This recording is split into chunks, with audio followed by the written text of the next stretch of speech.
Before the first word of the story, there's something you need to know. Maeve Hollister had built her entire life on one rule: never need anyone so much that losing them could break you. She thought she had followed that rule perfectly. She was wrong. It was a Tuesday, not a Saturday, not a market day, not any day that should have mattered when old Gerald Finch planted himself in front of her wooden stall, crossed his thick arms over his chest, and said it loud enough for half of Briar Hollow to hear. A woman baking alone doesn't belong in a man's market. Never did. He didn't lower his voice. He didn't look away. He smiled the kind of smile that knows exactly what it's doing. Maeve's hands were still covered in flour. She had 40 cents in her apron pocket and a loan payment due in 11 days. And every single person within earshot went very, very quiet. If that had been you, flour on your hands, money almost gone, and a room full of people waiting to see whether you'd fold, what would you have done? Stay with this story, because what Maeve did next changed everything, and it starts right now. If you're new here, please subscribe and follow along so you don't miss a single chapter of this story. Hit that like button, drop a comment telling me what city or country you're watching from. I want to see exactly how far this story travels. Now let's go back to Briar Hollow, Montana territory, and to the Saturday that started it all. The first time Ronan Mercer bought a slice of Maeve Hollister's spiced apple pie, he didn't say much. That was fine. Maeve didn't require conversation from customers. She required exact change and a clean exchange money across the table, food in hand, and everyone walking away satisfied. She had been running her market stall for going on 3 years by then, and she had learned that the people who talked the most while standing at her table usually bought the least and lingered the longest. And neither of those things helped her keep the oil burning past dark. Ronan wasn't like that. He came on a Saturday in early October when the air off the grasslands had finally grown its teeth. He was tall in the way that men who spend most of their lives outdoors tend to be not aggressively large, but put together in a way that suggested he had never once questioned whether his body could handle whatever the next hour required. He had dark hair going gray at the temples, a jaw that hadn't seen a razor in several days, and eyes that moved over her display table with the same careful attention she imagined he gave to fences and pasture lines. He looked at everything she had laid out: oatmeal bread, 2 loaves, honey cake half gone by mid-morning, 3 kinds of preserves in mismatched jars, and at the end of the table, a pie tin covered with a cloth because the flies this time of year were relentless. "What's under the cloth?" he asked. "Apple," she said. "Spiced.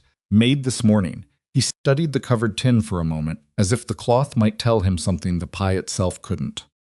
Then he said, "I'll take a slice." Maeve cut it clean, wrapped it in brown paper, and told him the price.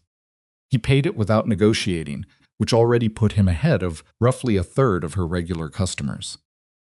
He took the wrapped slice, gave her a single nod that might have been thanks, and walked away through the market crowd without looking back. That was it. That was all of it. She forgot about him before the hour was out. Then he came back the following Saturday. Same time, same quiet way of moving through the crowd without bumping into anyone. He came straight to her table, looked at the covered tin at the end, and without any preamble said, "Apple again?" "Apple again," she said. He paid, he left. The third Saturday, she had the slice already cut before he reached her table. She wasn't sure why she did it, habit maybe, or some instinct about predictable customers that she had developed over years of the same market, the same faces, the same rhythms. He noticed. She saw the slight pause when he registered that she had anticipated him. He didn't say anything about it, but he did slow down, just slightly before handing over his coins. "You remember everyone's order?" he asked. "I remember everyone who comes back," she said. Something in his expression shifted. Not dramatically Ronan Mercer, she would come to understand, did nothing dramatically but enough that she caught it. A brief tightening around the eyes, as if she had accidentally said something that landed somewhere unexpected. Then it was gone, and he was walking away again with his wrapped slice tucked under one arm. By December, she knew his name. Not because he offered it, but because she heard Ed Calloway, who ran the leather goods stall 3 tables down, call across to him one Saturday morning. Ronan raised a hand in acknowledgement without stopping, bought his pie, and left. "You know him?" Maeve asked Ed later when the market had thinned. "Know of him," Ed said, "the way men say it when they mean they know the important parts. Blackthorn Ranch, about 7 miles east. Widower. Runs cattle, mostly. Keeps to himself. Rides 14 miles round trip every Saturday," Maeve said, not really meaning to say it out loud.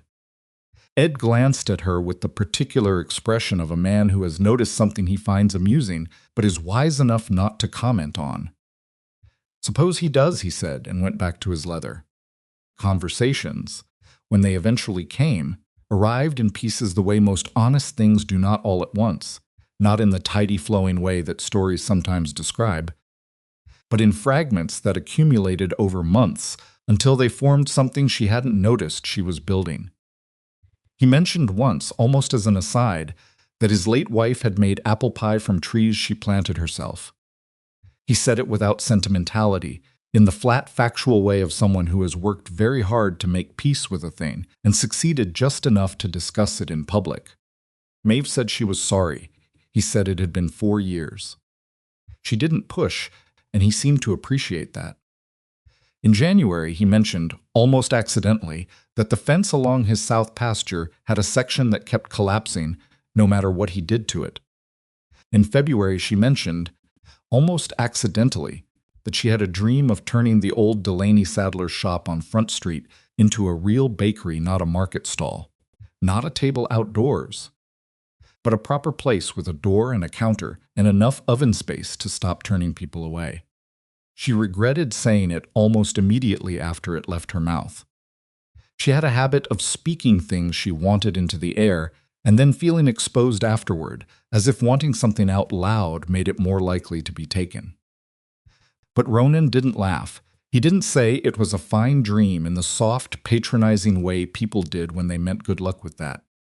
He looked at her the way he looked at fence lines, as if he were estimating the actual distance from here to there, and deciding whether the ground in between was manageable. "The Delaney shop's been empty 3 years, he said. "I know. You know what they're asking for it?" She did. She also knew she couldn't afford it yet. Maybe not for another 2 years. If everything went right, if winter didn't strip her down to nothing, the Saturday crowds kept coming. "It's a practical dream," he said finally. She looked at him. Nobody had ever called it that. Ambitious, maybe. Hopeful. Sweet. Practical, as if the only question was logistics, as if her wanting it was not itself the issue that was new. She thought about it for a week afterward. Spring came slowly that year, the way Montana springs do grudgingly, 2 steps forward and 1 step back, warm enough on Thursday to fool you and snowing again by Sunday.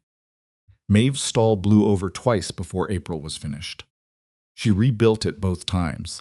By May, she had started to expect him with enough certainty that on one Saturday, when he was 20 minutes later than usual, she found herself watching the road. She caught herself doing it and felt immediately annoyed, not at him, but at herself, for caring about the schedule of a man she barely knew. When he appeared, he looked slightly windblown and said nothing about being late. Neither did she.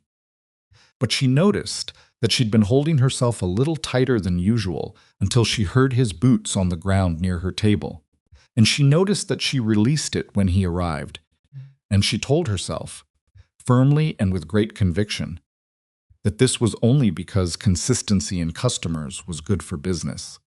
It was not entirely a lie. He told her in June that his wife's name had been Clara. He said it quietly, while waiting for his change, and Maeve almost missed it under the noise of the market around them. But she caught it, and she understood that it was offered carefully, not a burden he was handing her, but a small door being opened to see if she would step through it respectfully. "She sounds like she was someone worth missing," Maeve said. Ronan was quiet for a moment. "She was," he said. 4 years, and I still reach for the coffee pot and think about whether she'd want a cup." Maeve looked at her table. "That doesn't go away, does it?" I don't think it's supposed to, he said. I think that's sort of the point of it. She thought about that for a long time after he left. She turned it over the way you turn a stone you've found in a field, not sure what it is yet, but something about its weight in your hand tells you it's worth keeping. By August, she had begun saving specifically toward the Delaney building. Not enough yet, nowhere close, but a separate tin in the back corner of her rented room, coins and folded bills added every week after she balanced her accounts. She hadn't told anyone about the tin. She wasn't sure why she told Ronan, except that he was the only person she knew who wouldn't try to talk her into a different dream. He didn't try to talk her into anything. He just asked how much she had saved and whether she'd spoken to the bank yet.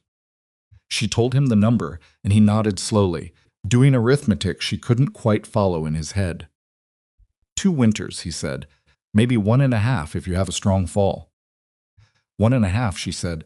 I need it to be 1.5. He almost smiled. She had learned by then what his almost smiles looked like: a slight deepening at one corner of his mouth, the eyes doing something she couldn't precisely name. Then you'll make it 1.5, he said. And then, without warning, he stopped coming. The first Saturday felt like nothing. People missed market days, weather, work, the unpredictable demands of ranching. She didn't give it more than a passing thought.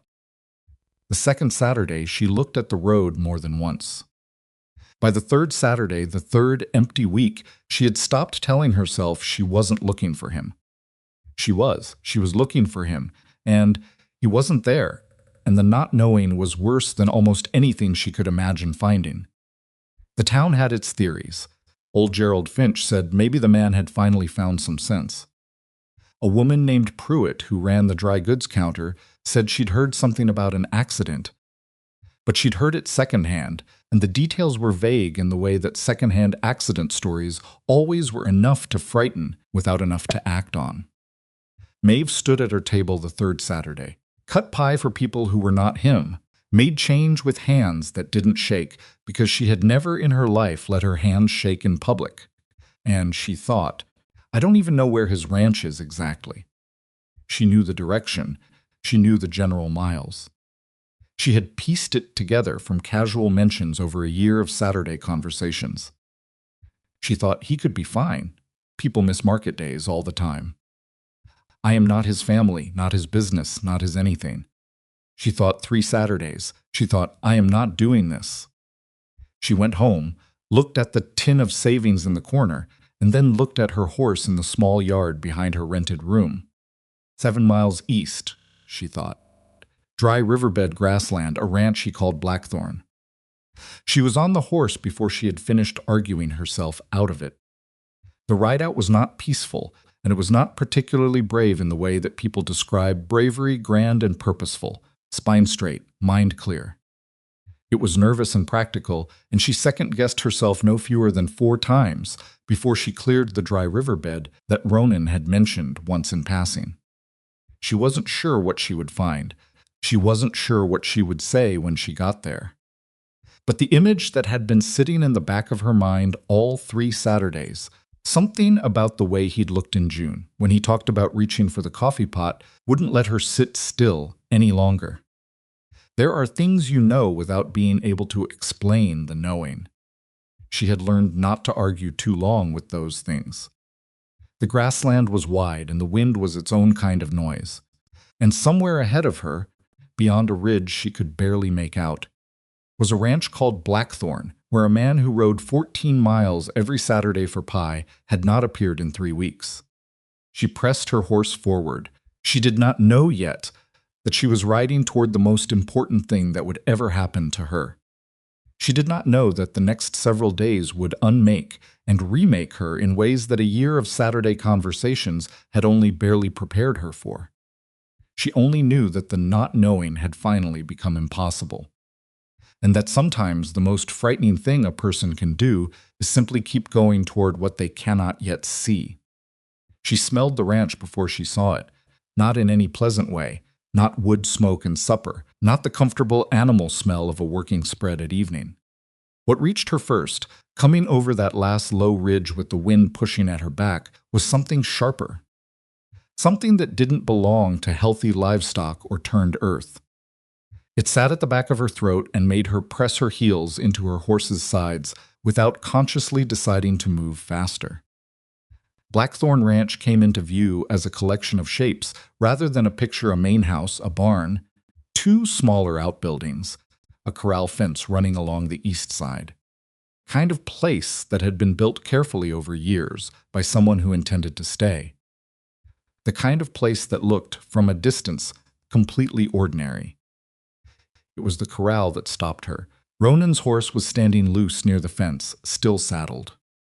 Not tied, not put away, just standing there with the reins trailing in the dirt, head low, the way horses stand when they've been waiting long enough that waiting has become their entire existence.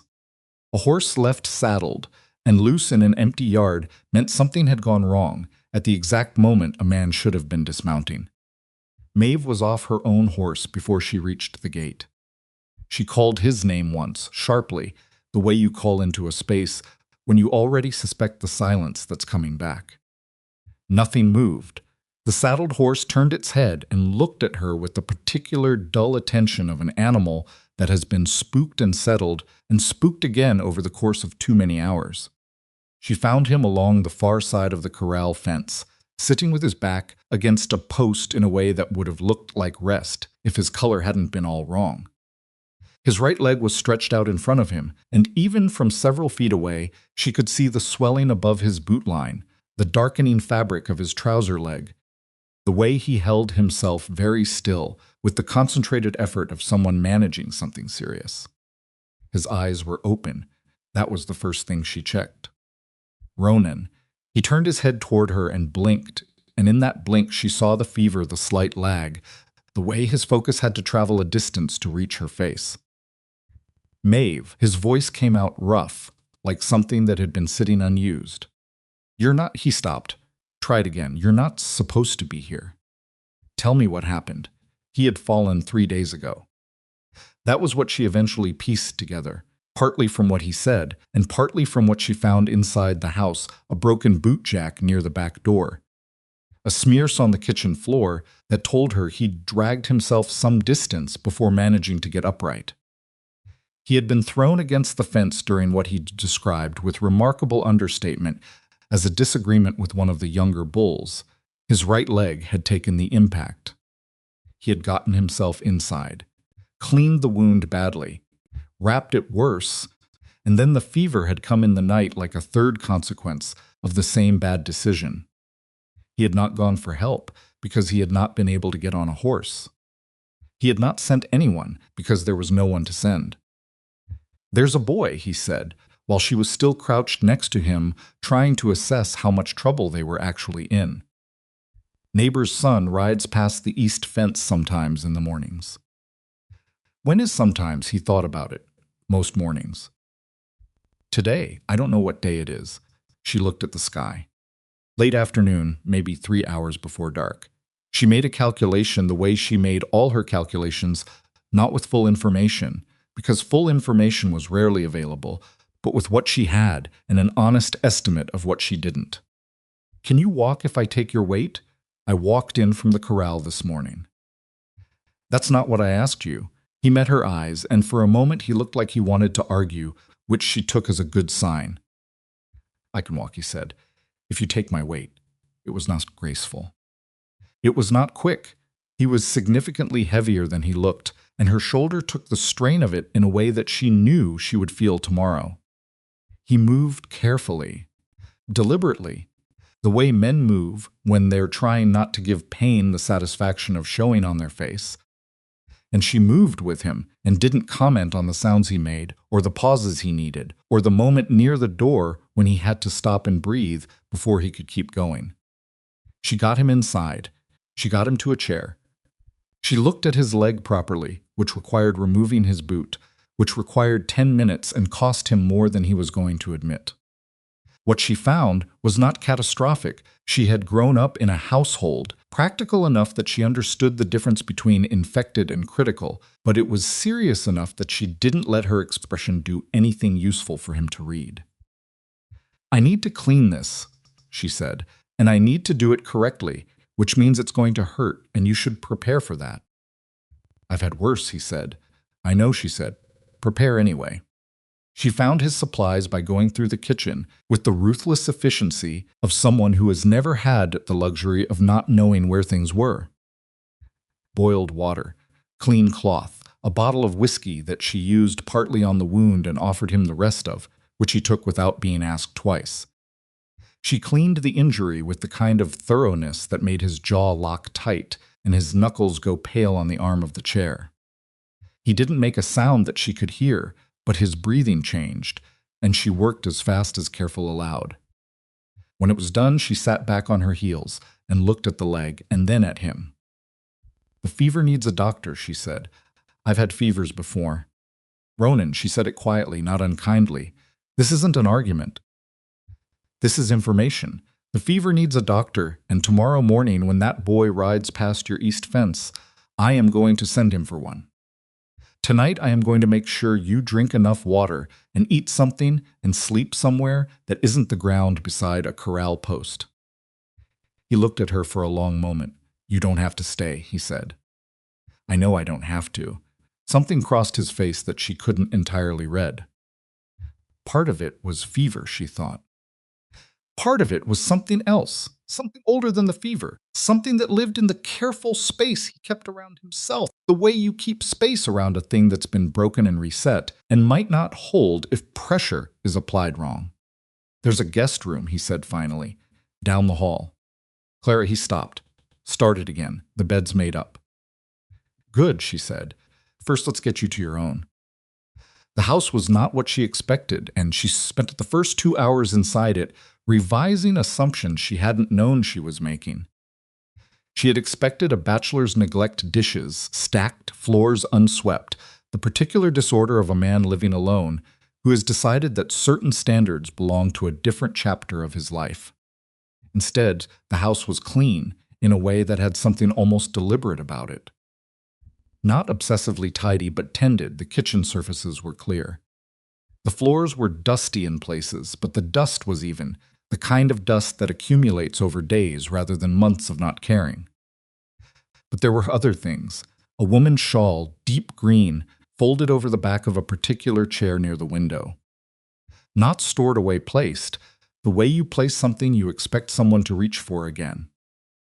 A row of small glass bottles on the kitchen windowsill that had no practical function, the kind of bottles a woman keeps because she likes the way the light comes through them in the morning. A sampler on the wall near the hall doorway, the stitching careful and old. That said nothing grand, only a date and 2 initials. Clara's things, left not out of inability to put them away. She understood, but out of unwillingness. A deliberate choice to keep the shape of someone who wasn't there anymore. Because if you changed the shape of the space, you changed something you weren't ready to change. Maeve understood that more than she expected to.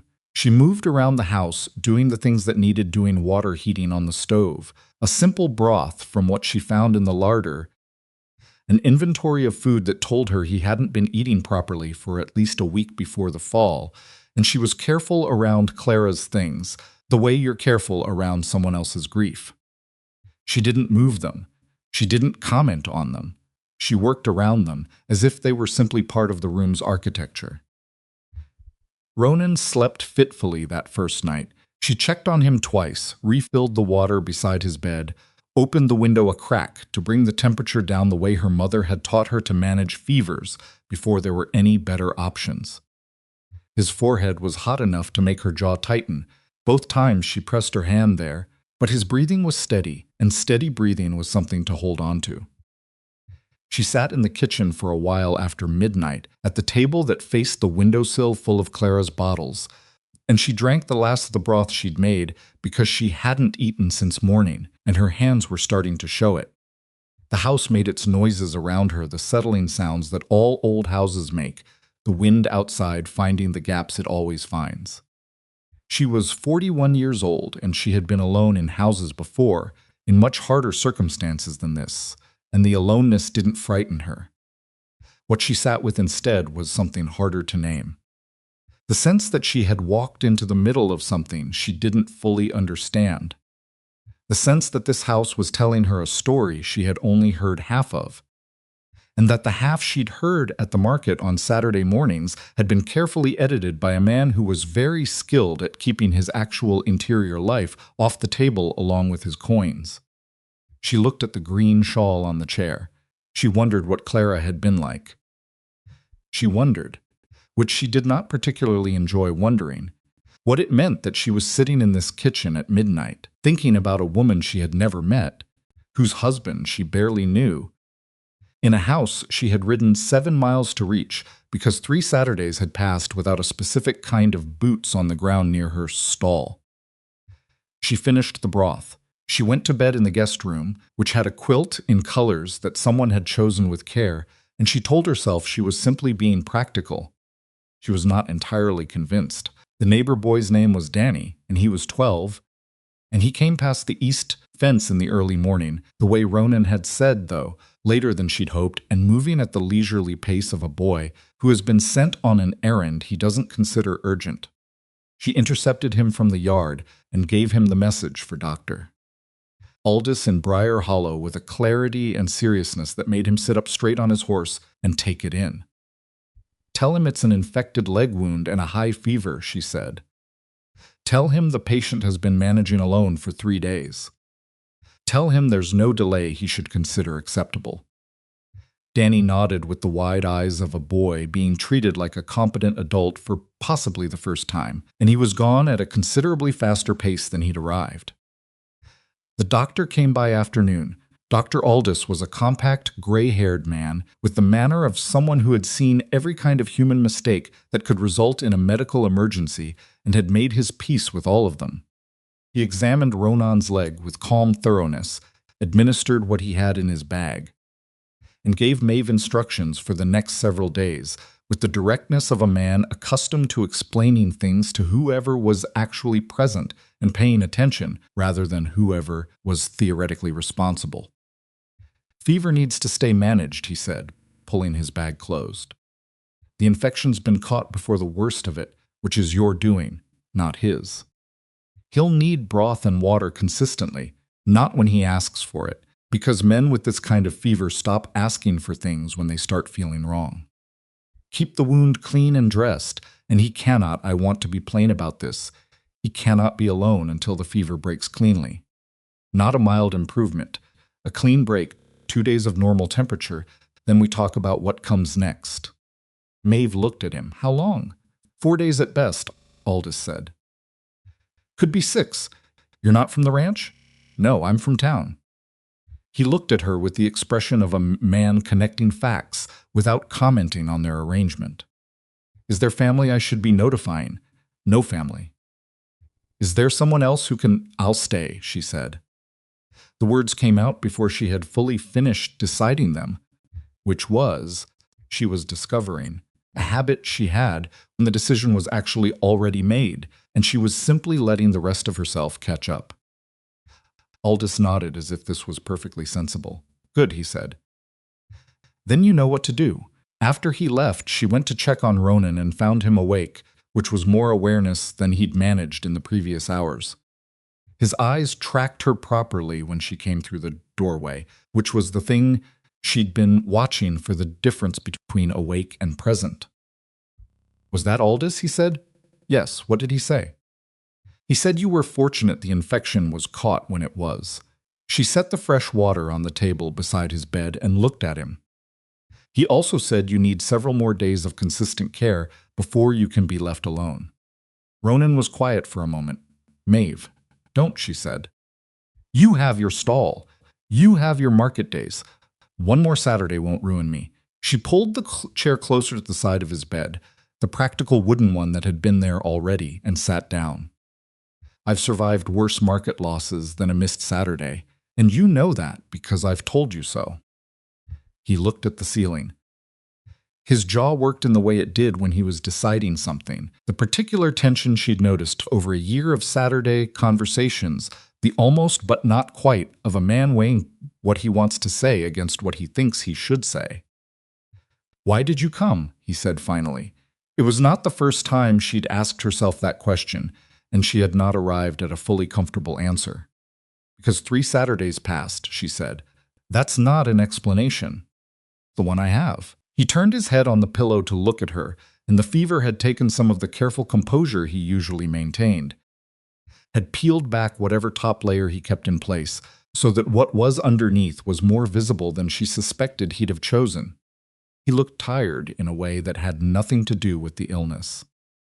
Tired the way people get tired when they have been carrying something alone for a very long time. Clara used to say I was too good at convincing myself I didn't need anything, he said. She said I'd practiced it so long I couldn't tell anymore what was true and what was just habit. Maeve looked at her hands in her lap. She sounds like she was paying attention. She always was. A pause. I'm sorry about your Saturdays. Don't apologize for getting hurt. I'm apologizing for not... He stopped. Started again. I'm apologizing for making it possible for someone to ride 7 miles not knowing what they'd find. She looked up at him. It was not an apology she'd expected, and it landed differently than she was prepared for, in the particular way that an honest apology does when you weren't braced for one. Drink your water, she said. He almost smiled. She saw at the corner of his mouth, the eyes doing their almost but not quite thing. He reached for the cup. The fever broke on the 4th night. She knew it before she went in to check on him that morning, because she had learned the sounds of the house. By then, the way the board shifted in the hall when he moved to the window in the night. The particular quality of his breathing that she could distinguish now from the other side of the wall. She had learned the house the way you learn something when you stop being a visitor to it and start simply being inside it. What she found that 4th morning was different. He was sitting up. Properly sitting up, not the effortful propping of the previous days, but the natural posture of a man who had come back to himself. Color was still poor, and he looked like he'd lost weight he could not afford to lose, but his eyes when she came through the doorway were clear. Fully, plainly clear. Good morning, he said. She stopped in the doorway. She was holding a bowl, and she was aware of holding it, and also aware of something shifting in the room that had nothing to do with the fever.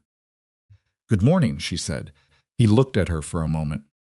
She looked back. How long have I been out of it? He asked. The worst of it? 3 days. The fever's broken. He absorbed this. Did I say anything I should know about? You asked me once whether I'd remembered to cover the pie tin. Something broke open on his face, the first real expression she'd seen from him that wasn't filtered through pain or exhaustion or careful management. He laughed. It was a short sound, surprised and unpracticed, like something he'd forgotten he knew how to do. She felt it land somewhere in the center of her chest and stay there. He was upright by the 5th day, moving slowly but moving around the kitchen, out to check on his horse, back to the house. She could see him taking inventory of what she'd done while he was down. The small reorganization she couldn't help making, because that was how her mind worked, the stocked larder. The mended split in the back fence that she'd noticed on the 3rd day, and fixed with materials she found in his barn, because standing still with nothing to do had never been something she was built for. He stood at the fence she'd mended and didn't say anything for a moment. You didn't have to do that, he said. I know. That fence has been splitting for 2 years. I noticed. He turned and looked at her with an expression she couldn't fully decode. It was not gratitude exactly. Gratitude was too simple for what was on his face. It was something that looked more like a man who has made a decision, but isn't certain yet of the ground beneath it. The stall at my table, he said slowly, the one at the end. She blinked. What? The stall, your table at the market. There's a space at the end where you always keep the covered tin. You never put anything else there, even when you're short on space. She stared at him. You noticed that. I've been looking at your table every Saturday for almost a year, he said simply. I noticed. She didn't know what to say to that. Maeve. He turned to face her fully, and the fence was between them, and the afternoon light was the kind that makes the grassland look like something from a painting, and she told herself very firmly that she was not going to be moved by afternoon light. I want you to stay. Her chest went very still. You're recovered enough, she started. That's not what I mean. She looked at him. He looked back. The wind moved the grass, and somewhere the younger bull that had started all of this load from inside the barn, completely indifferent to the magnitude of the moment. Ronan, she said carefully, I know this isn't. He stopped, ran a hand through his hair, which was the most outwardly frustrated she had ever seen him. I'm doing this badly. Yes, she said. I'm trying to tell you that I don't want you to go back to town. Not tomorrow. Not the day after. He met her eyes. I'm trying to tell you that the last 5 days, even with the fever, even with all of it, I was not alone in a way that I had forgotten I was allowed to not be.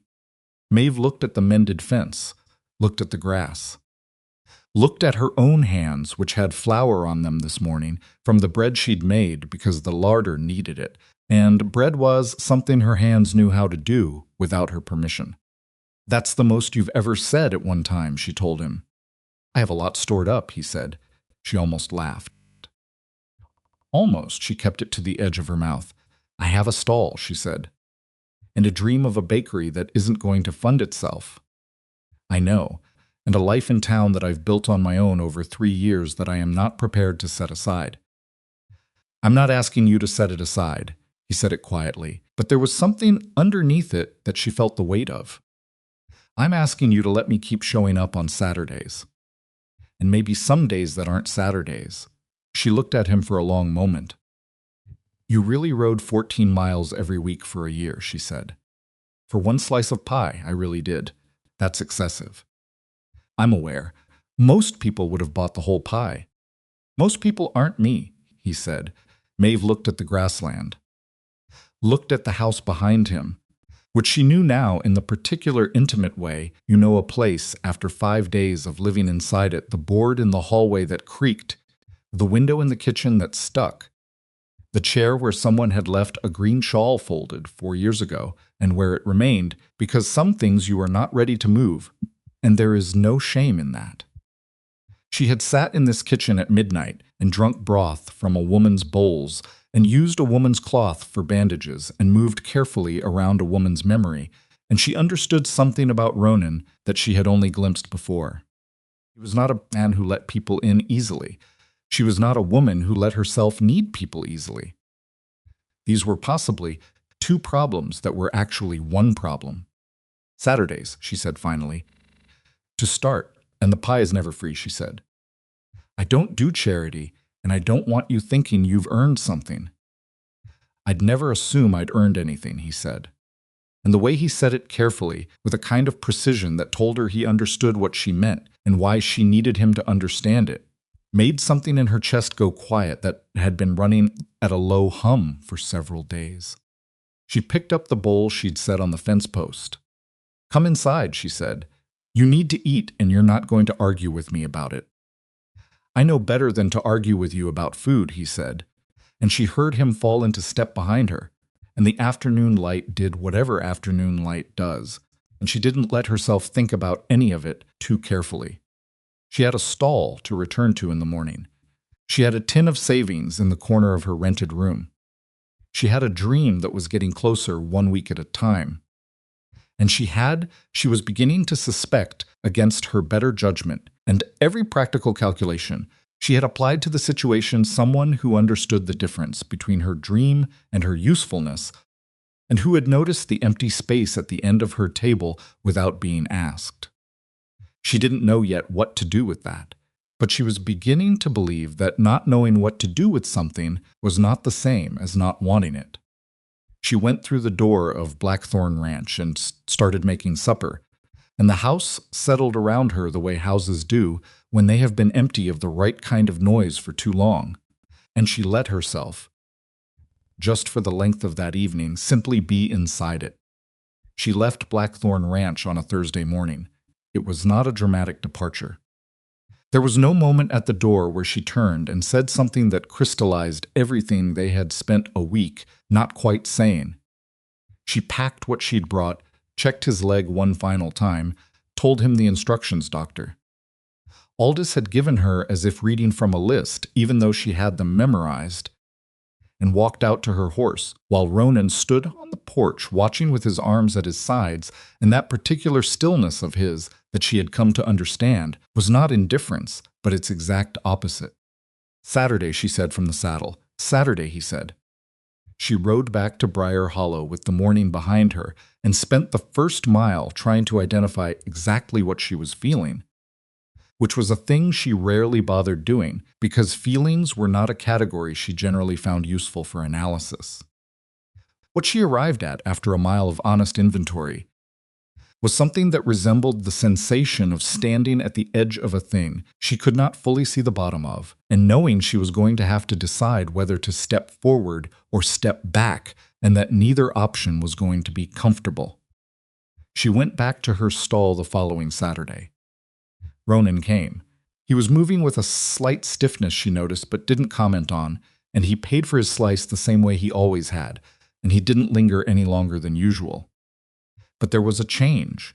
The change was small and would have been invisible to anyone who hadn't spent the previous year paying attention. He looked at her differently, not with anything that could be called obvious. Because Ronan Mercer was constitutionally incapable of obvious, but with the particular focus of someone who has decided something and is now in the patient process of being consistent about it. She noticed. She didn't say anything. She told herself she was going to take this one Saturday at a time, which was a lie she recognized as such almost immediately but found useful enough to keep for the moment. October came, and with it the particular quality of light that makes Montana look like a place that is actively trying to break your heart with its beauty while simultaneously preparing to bury you in 6 feet of snow. The market crowd thinned on cold Saturdays. Fewer people made the trip, which meant less revenue, which meant more evenings with the ledger and the tin of savings, and the uncomfortable arithmetic of how far she still had to go. She had been saving for the Delaney building for 14 months. She had visited the bank twice, not to apply, not yet, but to understand the shape of what she was getting into. The banker, a man named Horace Clem, who had a talent for making reasonable conversations feel like judgment, had been professionally discouraging both times. A solo proprietorship, he'd said the second visit, with the particular intonation of a man cataloging risks. Bakery, no prior building ownership, no collateral beyond personal savings. And a proven customer base and 3 years of profitable market operation, she'd said. Markets are different from buildings. He'd said, pleasantly enough that she couldn't technically call it dismissive, which was its own kind of frustrating.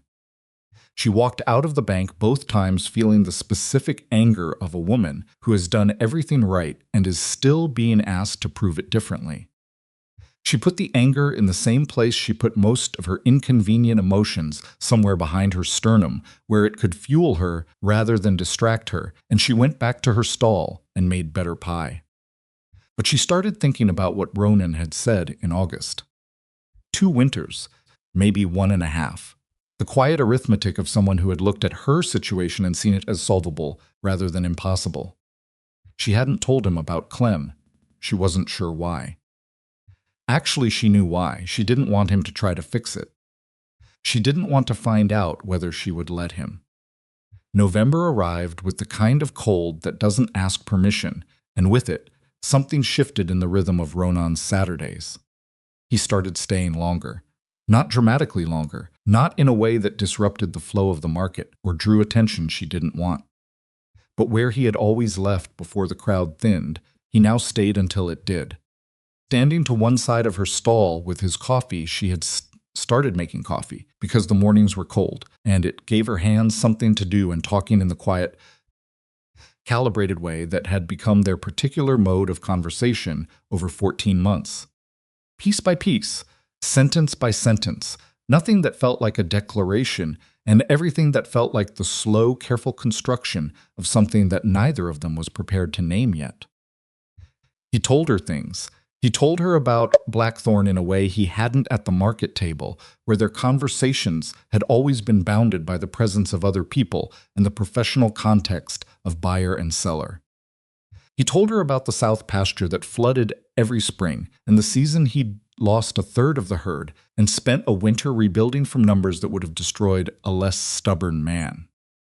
He told her that he had considered selling the ranch in the second year after Clara died, had gotten as far as making an appointment with a land agent, and then had woken up on the morning of the appointment, looked at the east fence line in the early light, and understood that the ranch was not a place he lived but a thing he was made of, and that you don't sell what you're made of just because the living inside it has grown painful. Maeve listened to all of it. She didn't offer parallels from her own life, mostly, though she let herself be moved by his in ways she would not have permitted 6 months ago. She was beginning to understand that this was what Ronan did not pursue exactly, because pursuing implied urgency, and Ronan had never done anything impatiently in his life. What he did was simply show up, consistently, reliably, without drama. He made himself present and then let her decide what to do with the fact of his presence, which was, she had come to realize, probably the most intelligent approach anyone had ever taken with her. She was not easy. She knew she was not easy. She had a streak of stubbornness that had seen her through 3 Montana winters on her own, and that had never once decided to be convenient just because the situation called for it.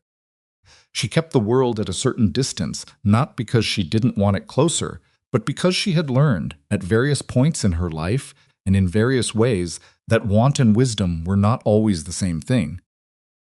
But Ronan showed up every Saturday, and she found herself, by November, making coffee before he arrived. It was on a Saturday in early December that Gerald Finch came back. She had almost forgotten about Gerald Finch, which was a testament either to how much had changed in the past months or to how successfully she had filed him under problems that resolved themselves.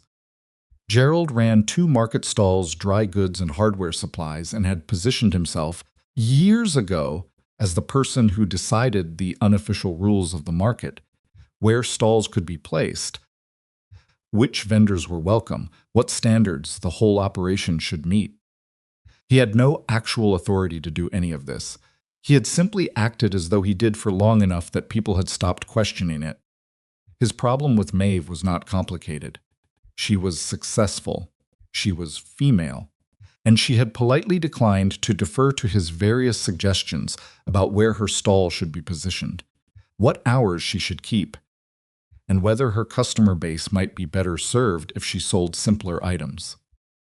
She had declined these suggestions so pleasantly and so consistently that he had eventually stopped making them, which had not improved his opinion of her.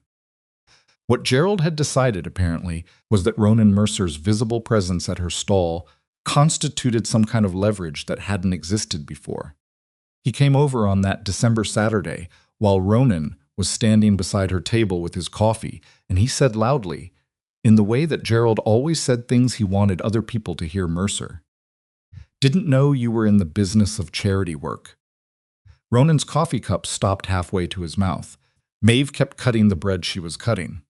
"Your pardon," Ronan said. "Just saying." Gerald said, with the smile she had learned to hate, "It's a kind thing, supporting a woman's little side business. Community spirit and all. The market was not quiet. It was never quiet, but the particular cluster of people in their immediate vicinity had gone very quiet, in the way that people go quiet when they sense something is about to become interesting." Maeve set down her knife.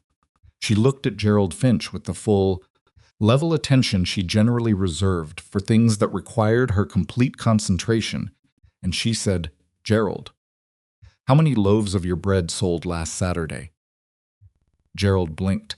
I sold 11, plus 4 pies and 6 jars of preserves, which is a slower Saturday for me this time of year." "How was your hardware supply count?" Something shifted in Gerald's expression. He had not expected a number. "I'm not discussing my inventory." "Then don't discuss mine," she said, not loudly, not with heat. With the particular flatness of a woman who has run the arithmetic and knows what the numbers say and has no interest in pretending otherwise. "And Gerald, while you're thinking about it, the word you're looking for isn't charity. The word is customer. Ronan's been a customer of mine for over a year, same as 40 other people in this market."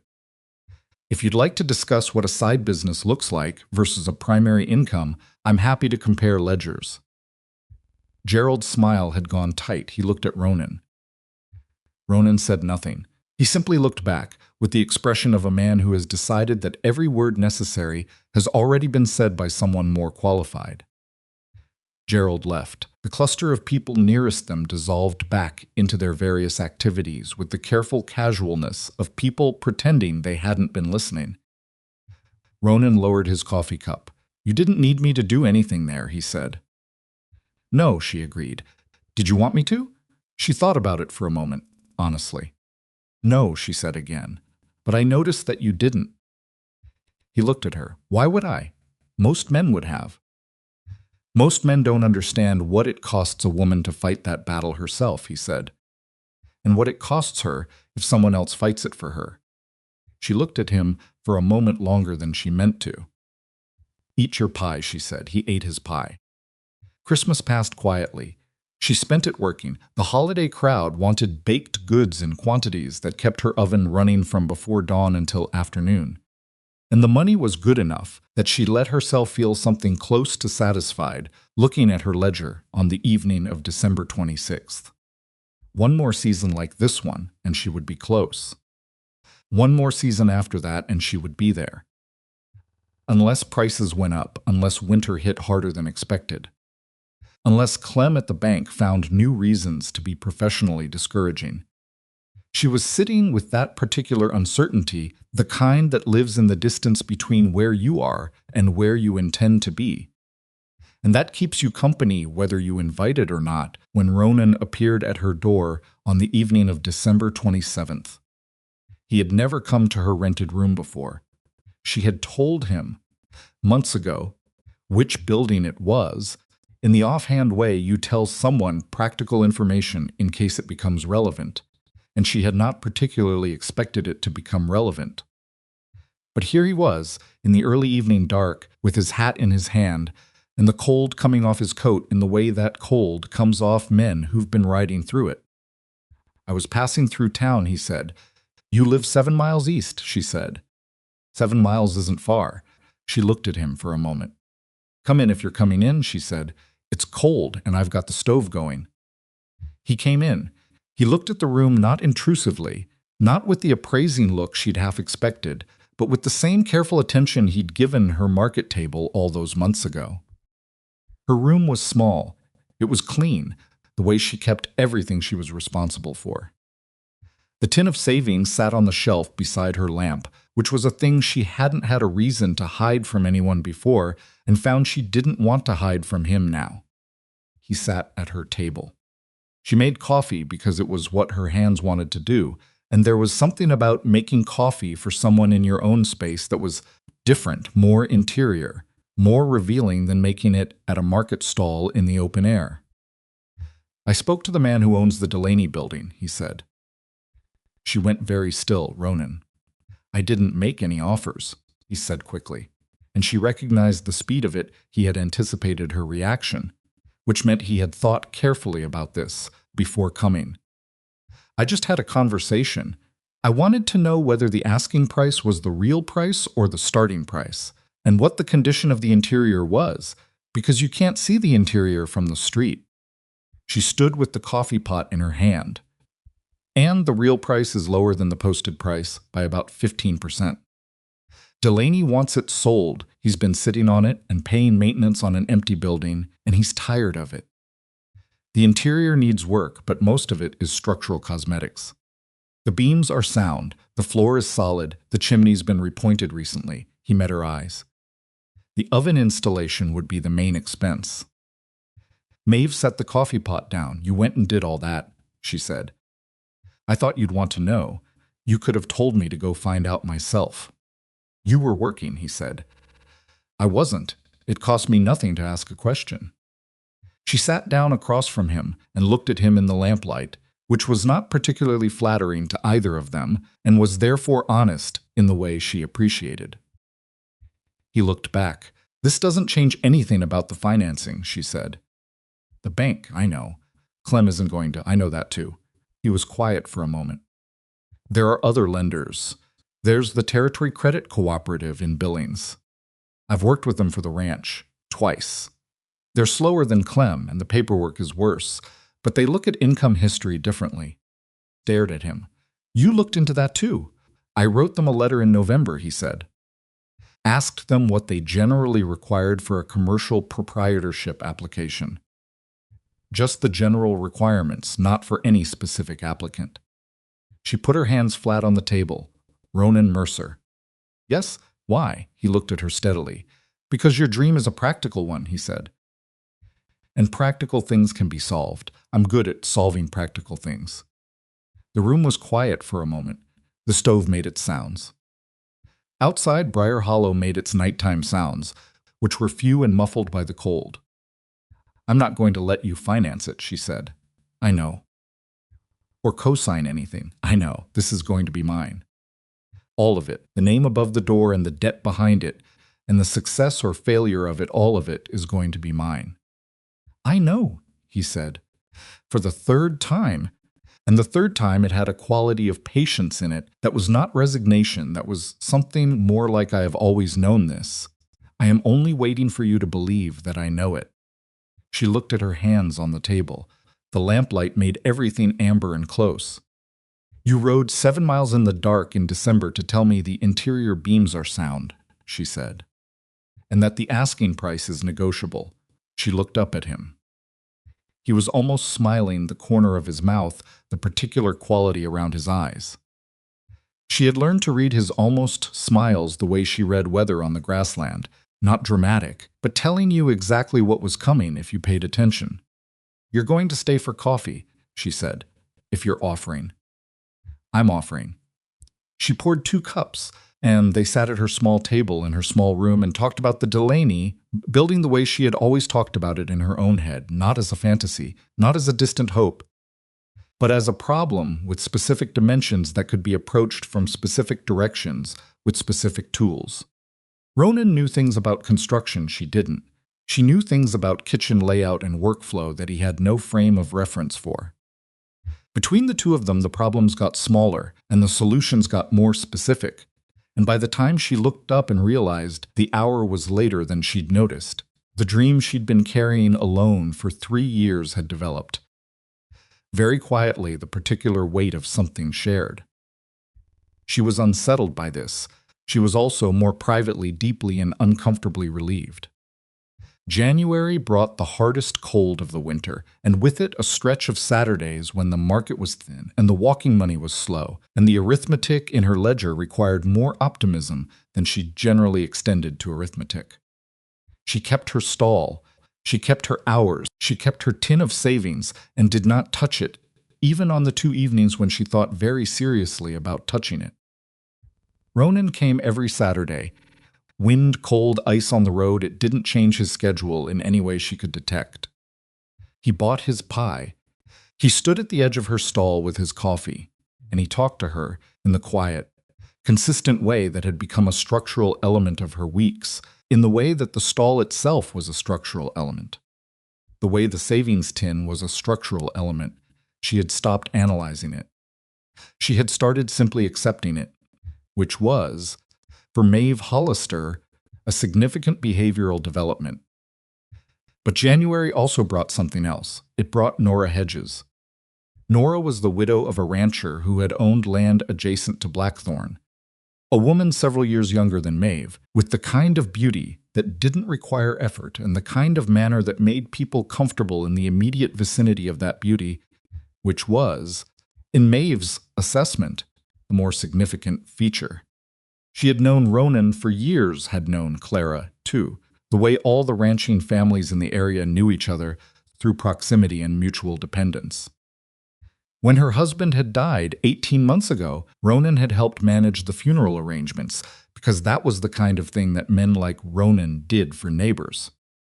Maeve knew all of this because Briar Hollow was the kind of town where you knew things whether you went looking for them or not. What she found out in January was that Nora Hedges had begun coming to the Saturday market. This was not in itself remarkable. People came to the Saturday market. It was a market. What was somewhat more remarkable was that Nora Hedges made a point, each Saturday, of stopping by Ronan's horse while he was at Maeve's stall, and that on at least 2 occasions she had been in conversation with him when Maeve looked up from her work, and that on at least one of those occasions the conversation had been long enough and close enough that something in Maeve's chest had performed a very specific and very unwelcome contraction. She did not comment on this. She refused, as a matter of principle and self-respect, to comment on this. But on the Saturday in late January, when Nora came to Maeve's stall directly and purchased a loaf of bread and a jar of preserves with the pleasant, warm manner that was her natural register, Maeve found herself in the uncomfortable position of serving a customer she was actively struggling not to assess as a rival for something she had not yet admitted she was competing for. "Your bread is wonderful," Nora said. "Ronan told me I had to try it." Ronan told her. "Thank you," Maeve said. "He talks about your baking like it's something special," Nora said. "I can see why." Maeve made change with steady hands and a pleasant expression, and the interior experience of a woman being very carefully professional at a thing that was currently annoying her beyond her comfortable range. After Nora left, Ronan came by for his pie. Maeve cut it without looking up. "Your neighbor seemed to enjoy the bread," she said. "Nora? She's been trying to find a good baker since the woman in Caldwell stopped coming to market." She lost her husband last year. He stopped. Studied Maeve's face with the attention he gave to fence lines and weather. "Maeve, your pie. Maeve, look at me." She looked at him. She made her expression the same as it always was, which cost her slightly more than it usually did. "Nora Hedges is my neighbor," he said. "She has been since before Clara died." "That is entirely what she is. I didn't say anything." "You didn't have to." He said it without accusation, just simply. "I know the difference between your ordinary face and your working very hard face." She felt something in her jaw loosen that she hadn't realized was clenched. "I'm not," she stopped. Started again. "I don't have any claim." "Maybe not yet," he said. The yet sat in the air between them. She looked at him. He looked back. The market went on around them with its ordinary Saturday noise, and she stood at her table with flour on her apron, and her heart doing something entirely inconvenient in her chest. "Eat your pie," she said. "You always say that when you're done with a conversation." "Because it's always the right advice." He picked up his pie. But he was almost smiling, and she turned back to her work, and the yet stayed where it was, neither of them moving it, which felt, strangely, like a kind of promise. February was when the distance between them began to collapse in earnest. Not because anything dramatic happened. Because nothing dramatic happened, because their particular kind of closeness was built on the accumulation of ordinary things, and by February, there were enough ordinary things accumulated between them that the distance had simply run out of room. He helped her repair the frame of her stall one Saturday morning before the market opened. She hadn't asked.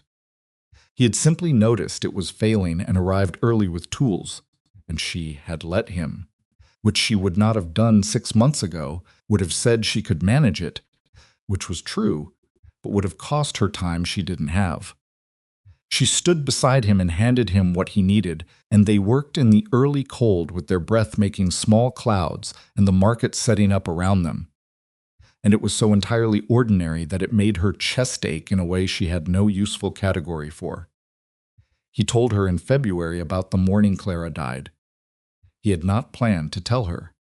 She could see that it arrived unexpectedly. Even for him, they were talking about something else entirely, some practical thing about winter feed costs. And then he went quiet and said, with the abruptness of someone whose thoughts have outrun their caution, she knew the night before. She told me she loved the way the ranch looked in snow, and I didn't understand what she was actually saying to me until morning. Maeve sat very still. She was telling you goodbye, she said. I kept thinking for a long time after that if I'd understood, I would have said something different. Said more. His voice was level. He had practiced this leveling, she knew by now, the way you practice anything that has been too painful to leave raw. But I've come around to thinking that maybe what I said was enough. That maybe she knew. I think she knew, Maeve said. He looked at her. Why? Because you loved her the way you do everything consistently. Without drama, without needing applause for it. She paused. That's not something a woman misses. Something shifted on his face. It was not the almost smile. It was something deeper, the expression of a man who has been carrying a weight for 4 years and has just been told, by someone whose judgment he trusts, that he carried it correctly. His eyes did something that she looked away from, because she was not prepared to see it fully and remain composed. She stared at her hands. I'm sorry, she said, about Clara. I know, he said. They sat together in the particular quiet that arrives when everything necessary has been said and nothing unnecessary needs to fill it, and Maeve thought that this exact quality of silence, kind you can only sit in with someone you fully trust, was something she had not had since before she could remember having it. She had been alone by choice for a long time. She was beginning to understand that choosing to be alone and preferring to be alone were not the same thing, and that she had been confusing them for years. March came with the first edges of warmth and with it a change. Ronan had been recovering fully for months.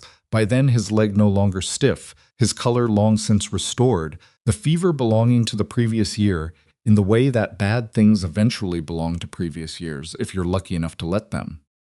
He had gone back to his full ranch routine with the same undemonstrative thoroughness he applied to everything. But March brought something new to the routine. He stopped leaving after his pie. Not in a dramatic way, not in a way that declared itself. But where November had meant staying until the crowd thinned, March meant staying until the last of it had gone, until she was packing her table and bundling the unsold bread in the way she always did. In the particular efficient sequence she had developed over 3 years of doing it alone. He helped her pack, without being asked, without comment. Just helped. The way you help someone you've been paying attention to long enough to know exactly where the help is useful. She let him. And then on the second Saturday in March, with her stall packed and the market empty around them, and the afternoon light doing its particular thing over the rooftops of Briar Hollow, he looked at her and said, Come to the ranch Sunday. She looked at him. Why? Because I'd like you to see it when everything is working right, he said. When I'm not on the floor next to the corral fence. She almost laughed. She was getting worse at preventing the almost logs, which she suspected was deliberate on his part. I'll think about it, she said. She thought about it for approximately 40 minutes and then went. Sunday at Blackthorn Ranch was different from those 5 fever days in September. The house was the same Clara's bottles in the window, the green shawl on the chair, the careful order of a man who tends things seriously, but Ronan in his own space, when healthy was something she hadn't seen before. He was at ease in a way that was distinct from his Saturday ease, and easier again than the guarded, careful thing he'd been in the early days of their market conversations. He showed her the south pasture he'd talked about. The east fence line, the barn that was older than the house by 20 years and still sound because someone had built it to last. She walked through all of it and asked questions, and he answered them, and there was something about being shown something that mattered to someone really shown it, not as a performance but as an offering that she had not prepared herself adequately for.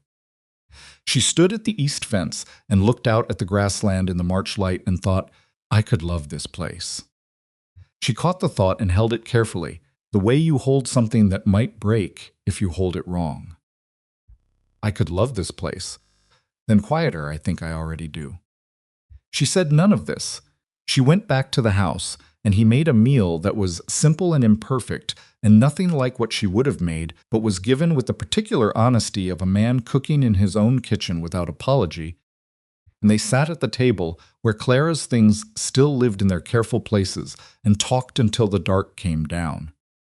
He walked her to her horse when she left. The night was cold and clear, and enormous in the way that Montana nights are enormous. And they stood at the gate, and he said quietly, Thank you for coming. She looked at him. Thank you for asking. I wanted you to see it, he said.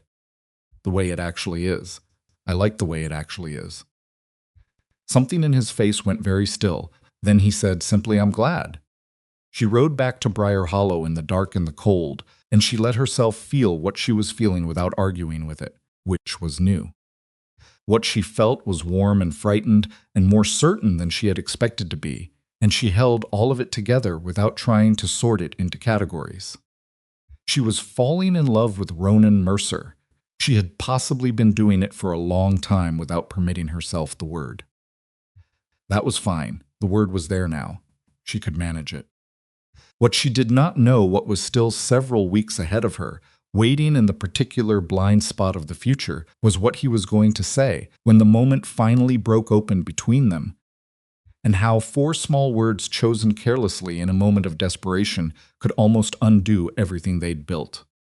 She did not know that yet. The road home was dark, and her horse was steady under her, and somewhere behind her in the grassland, a lamp was still burning in the window of Blackthorn Ranch, its light visible from a distance so small it still surprised her. Given everything that had happened, how far she had managed to come. The 4 words arrived on a Tuesday, not a Saturday, not during their usual rhythm of pie and coffee, and the careful accumulated language of 2 people who had spent months learning each other at a pace that suited them both. It was a Tuesday afternoon in early April, and Maeve had gone back to Blackthorn because Ronan had mentioned the previous weekend that the south fence needed a second pair of eyes, and she had spare hours that day, and she told herself that was the entire reason. She had gotten better at lying to herself, which was not an improvement she was particularly proud of. They had spent the afternoon walking the south fence line together, which was less romantic than it sounds and more satisfying than she expected a practical problem with practical solutions. Measurements taken and stakes examined, and the particular absorbed focus of 2 people who both think in terms of what needs doing, rather than how things ought to feel. By the time they came back to the house, the light was going gold, and she had dirt on her boots, and he had a torn sleeve from where a section of wire had caught him, and neither of them had thought to account for how late it had gotten. She should have left. She knew she should have left. Instead, she went inside to wash her hands, and he started coffee, and the whole thing had the texture of something that had already been happening for a long time, which was precisely what made her stay without deciding to. They ate supper at his kitchen table. He had made something simple, eggs and bread, and a piece of salt pork that had seen better days, but was honest, and she had improved it without comment by adding what she found in his larder because she couldn't sit. In a kitchen with an improvable meal and do nothing. They ate, and they talked, and the lamp burned between them, and Clara's bottles caught the light on the windowsill in the way they always did. It was when she stood to clear the plates that it happened. She was reaching across the table, and he was watching her with the particular quality of attention he had when he was about to say something he'd been working up to. She knew it by now, the slight shift in his posture, the way his hands went still, and she thought, here it is, and braced herself in the way she always braced for things she wanted, but didn't know how to receive without flinching. What she was expecting was something honest, something calibrated. Something that sounded like Ronan, careful and real and specific to her. What he said was, the house needs you. The plate she was holding didn't drop. She was too controlled for that. But she went still in a way that was total, not the stillness of calm, but the stillness of something that has just been struck and hasn't yet decided what to do about it. The house needs you. She heard it the way she heard everything, all of it, not just the surface. She heard the exhausted urgency underneath it, the desperation of a man who had watched her move through his kitchen all evening and had suddenly been unable to contain whatever he'd been holding. She heard that he meant it as the highest thing he could offer his home, his life, the tangible weight of what he was asking her into. She also heard every other version of that sentence that had ever been said to a woman by a man who needed something managed. She set the plate down. "What did you say?" she asked. Her voice was level. She was very good at level. Ronan looked at her face, and she saw the exact moment he understood that something had gone wrong. "Maeve, the house needs you," she repeated, not as a question. I meant, I know what you meant. She turned to look at him fully, and whatever he saw in her expression made him stop. Ronan, I've spent my entire life watching women who were needed. Needed to cook, and needed to tend, and needed to manage, and needed to hold things together. Women who were valuable the way a good fence is valuable because of what they kept in and what they kept out. And every one of them woke up one day and realized they'd traded themselves for useful, and they couldn't get the trade back.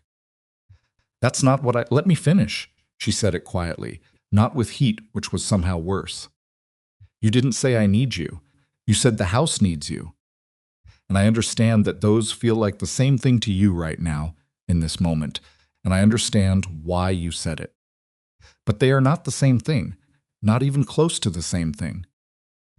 The kitchen was very quiet. Ronan looked at her across the table with the expression of a man who has just watched something important break and understands, with full and terrible clarity, that he is the one who broke it. You're right, he said. I know I'm right, Maeve. A house can need another pair of hands, she said. A man should know whether he actually wants the woman attached to them. She picked up her coat from the chair where she'd left it. I'll be at my stall on Saturday. I'm not ending anything. I don't know what I'm doing. But I need to think, and I can't think in this kitchen. She walked to the door. Maeve. His voice stopped her, not by volume, not by any quality of command. Simply because she had not yet learned to walk away from it without it costing her something. I'm sorry. She stood at the door with her coat in her hands. I know you are, she said. That's not the problem. Then she went out into the April dark and got on her horse and rode 7 miles back to Briar Hollow. And she did not cry on the way home, because she was not a woman who cried on horseback in the dark, but she was aware, for the entire 7 miles, of something in her chest that felt like a door. She had very carefully opened now, hanging in the wind, and she didn't know yet whether it would hold its hinges or come off entirely. Ronan sat in his kitchen for a long time after she left. He sat at the table with the lamp burning and her plate still on the table beside his and the coffee she hadn't drunk cooling in its cup, and he thought about what he had said and what he should have said and the distance between the two. The house needs you. He understood it now, why those words and not different ones. Because he had been sitting in this kitchen for 4 years, telling himself that what he missed was not a person but a function, a fullness, a warmth. Because admitting that you missed a specific person rather than what they provided meant that the loss was of something irreplaceable, and that was the kind of weight that could stop a man from getting up in the morning. So he had folded it, made it structural. The ranch, the house, the practical needs of a life. Easier to say the house needs than to say I have been lonely for 4 years, and I want you specifically, and the wanting of it frightens me so badly, I put it in the wrong words. He had made Maeve Hollister into a solution to a house problem. He sat with that for a while. The lamp burned lower. Clara would have had words for this. Not kind words. Clara had believed deeply that kindness and honesty were not the same thing, and that deploying one in place of the other was its own form of disrespect. She would have told him, in that direct way she had, that he had been so careful about not making Maeve responsible for his grief that he had turned around and made her responsible for his house, which was the same mistake in a different hat. She left, he thought. She's going to her stall Saturday. She said she's not ending anything. He thought about what she'd said. The women she'd described needed the way a fence is needed. He thought about the 3 years she'd been building her stall, the tin of savings in the corner of her room, the look on her face, when she said a practical dream back to him, the way she'd said all of it is going to be mine. He thought about what she actually needed from him, which was not the thing he'd been offering. She didn't need a home to move into. She was building one. She didn't need a man to validate her dream. She was already living it.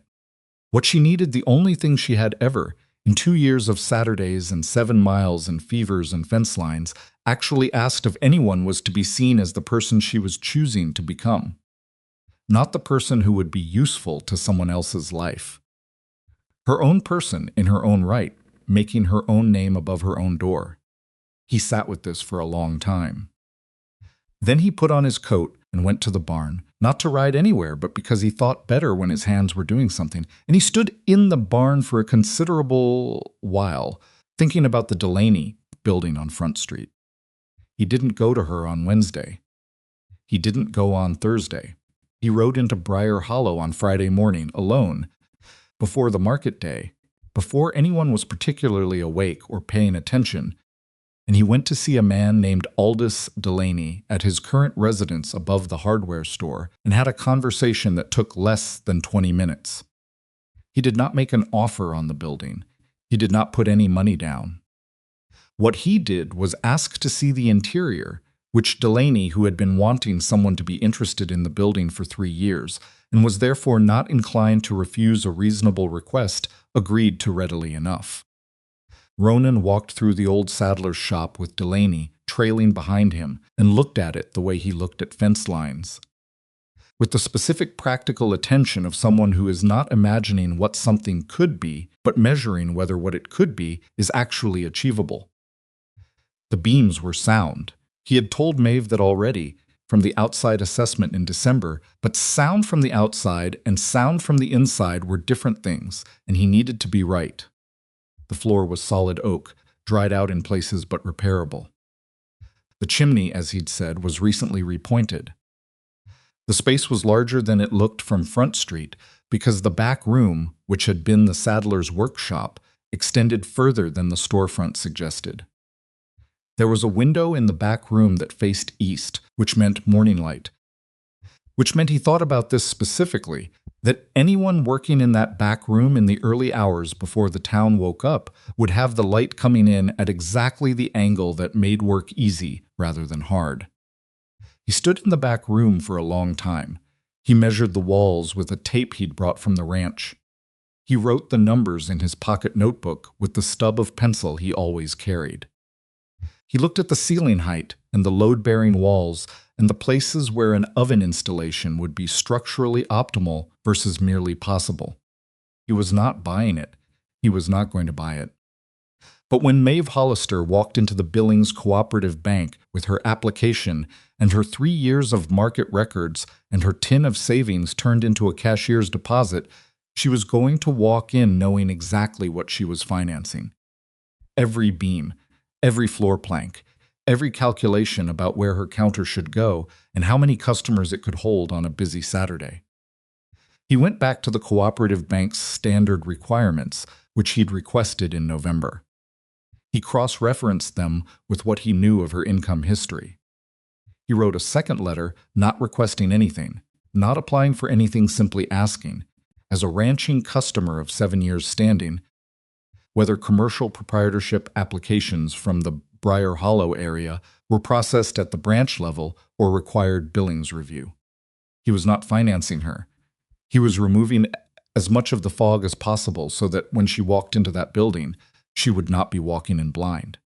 He rode back to Blackthorn on Friday afternoon with his measurements in his notebook and his letters written, and a plan that was not a plan so much as a series of things he was capable of doing that she had not asked him to do, but that asked nothing of her in return. Saturday, he thought. He would find out on Saturday whether she wanted to see him at all. Saturday came with the particular tentative warmth of April mornings, when the season hasn't fully committed to itself yet. Maeve was at her stall before 7. She had the pie made and the bread sliced and the coffee water on, and she was occupied with the particular focused productivity of someone who has decided that work is the most useful place to put everything she cannot currently resolve. She had spent 3 days thinking, not about whether she loved Ronan. She had cleared that question from the table. Early it was answered, and she knew it, and dwelling on the answer served no purpose. What she had spent 3 days thinking about was whether love was sufficient to the problem, and specifically, whether a man who had spent 4 years managing his life by converting human needs into structural requirements was capable of learning to do it differently. She thought about the fence he'd helped repair without being asked. She thought about the December night with the lamp and the notebook and the building measurements. She thought about most men would have. She thought about, I know the difference between your ordinary face and your working very hard face. She thought about the way he'd watched her clear the plates in his kitchen and said the wrong thing for exactly the right reasons. She thought about what Clara had said to him, apparently, you can't tell what's true from what's habit. She thought, he is trying. He has been trying in every way he knows how. He said the wrong thing in the right direction, and he knows he said it wrong. She thought, this is not a man who doesn't see me. This is a man who got scared and reached for something solid and grabbed the wrong word. She was still thinking about it at 9 o'clock when she looked up and saw him. He was on Front Street, which ran perpendicular to the market square, visible at the corner from where her stall was positioned. He was standing outside the Delaney building with his back to her. He had a tape measure out. He was measuring the exterior wall with the focused attention of a man doing a job. Not looking at her, not walking toward her, not carrying anything that could be construed as an offering or an apology or a bid for her attention. Just standing at a building she had talked about for 2 years, measuring its walls. Maeve stood at her stall and watched him for a moment. Then she said to the woman at the neighboring stall, Patricia Webb, who sold hand-sewn goods and was blessedly incurious at Patricia, "Can you watch my table for 10 minutes?" It was not a question. Patricia Webb, who had been watching Maeve Hollister operate for 3 years and had good instincts, looked at Ronan's back at the Delaney building and said, "Take 15. She crossed the market square and walked down Front Street and came to stand a few feet behind him. He heard her coming. She was not quiet on cobblestones and turned. He had his notebook in his hand. The tape measure was extended against the facade. His expression when he saw her had the quality of a man who has prepared himself for multiple outcomes and is now waiting to see which one is real. "You're measuring the building," she said. "Yes." "You're not buying it." "No." "Then what are you doing?" He looked at her steadily. "The interior is 112 feet of usable floor space," he said. "The back room is 60 of those. The east window is positioned right for morning work. The chimney is good. The floor is oak and repairable. The asking price as of last month is $410, but Delaney will take $380 and consider himself well served." He paused. "The oven installation is the main cost beyond the purchase. I've worked out 3 configurations that make structural sense, depending on what kind of operation you want to run." Maeve stared at him. "I have it in the notebook," he said. "If you want to see it. You went into the building. With Delaney's permission. Yesterday. You measured everything." "Yes, for me," he met her eyes. "It's your dream," he said. "You've been carrying the details of it in your head for 3 years. I wanted to make sure the details in your head matched the building you were going to walk into." She looked at the building behind him, the faded paint above the door where the Delaney saddlery sign used to be, the window on the left side where the morning would come in, the door that needed repainting but was solid on its hinges. Her bakery, not hypothetically, not someday. Her bakery with its 112 feet and its east window and its sound chimney and its price that was negotiable in a direction she could manage. She felt something in her chest that she could not have named exactly, but that felt like standing very close to something she had been walking toward for a long time, close enough now to feel the warmth coming off it. "What did you say to Delaney?" she asked. "That I was a neighboring rancher, and I'd heard the building might suit someone I knew." "You didn't tell him my name. It's not my name to give." She looked at him. The notebook was still in his hand, and the tape measure was still out, and he was still holding himself with the careful stillness of a man waiting to find out whether the ground will hold. "Ronan," she said. "Yes. What you said Tuesday." "I know. I need you to understand what was wrong with it." "I do understand." He said it without defending himself, which was the right thing to do, and she noticed that it was. "I was frightened. I've been frightened since October that I was going to say the wrong thing, and I said exactly the wrong thing." He looked at her steadily. "The house doesn't need you. I need you.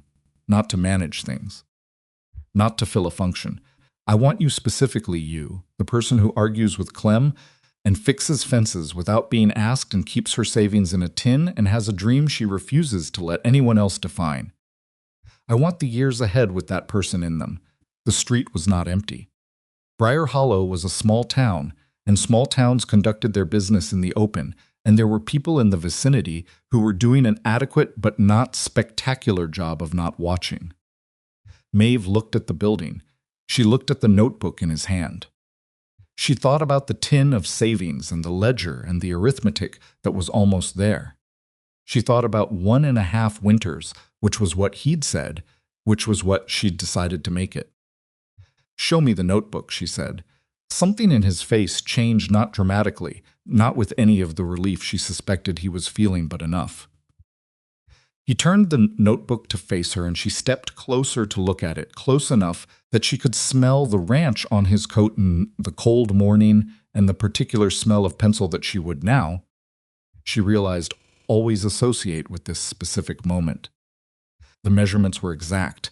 The configurations were practical. He had noted the floor condition section by section. He had written the price, and beside it, in brackets, "Negotiable, see Delaney directly." She stood reading his handwriting, which was careful, and even the handwriting of a man who takes written things seriously, and she felt the whole shape of what he'd done, not the sweep of it, not a gesture, but the specific labor of it. The letter to the cooperative in November, the December evening with the lamp, the Friday morning walkthrough with Delaney, not one large dramatic thing, but 100 small careful things, none of which asked anything of her or put any claim on what she was building. He was not trying to own it. He was trying to make sure she could. "The configuration with the oven on the north wall," she said. "That's my preference as well. Keeps the heat away from the customer counter. And the east window, you said morning light. 60 square feet of it by 7 in the morning, this time of year." She closed the notebook and handed it back to him. "I'm going to the bank Monday morning," she said. "The cooperative in Billings, not Clem. I'm going to present my records and my savings and my 3 years of market income, and I'm going to make the case myself." "Yes," he said. "If they need a character reference from an existing customer, you can write one. But I'll ask you for it, you won't offer it." "Understood." "And if I'm approved and I purchase this building," she looked at the facade again. "The name above the door is mine. The loan is mine. Counter he builds."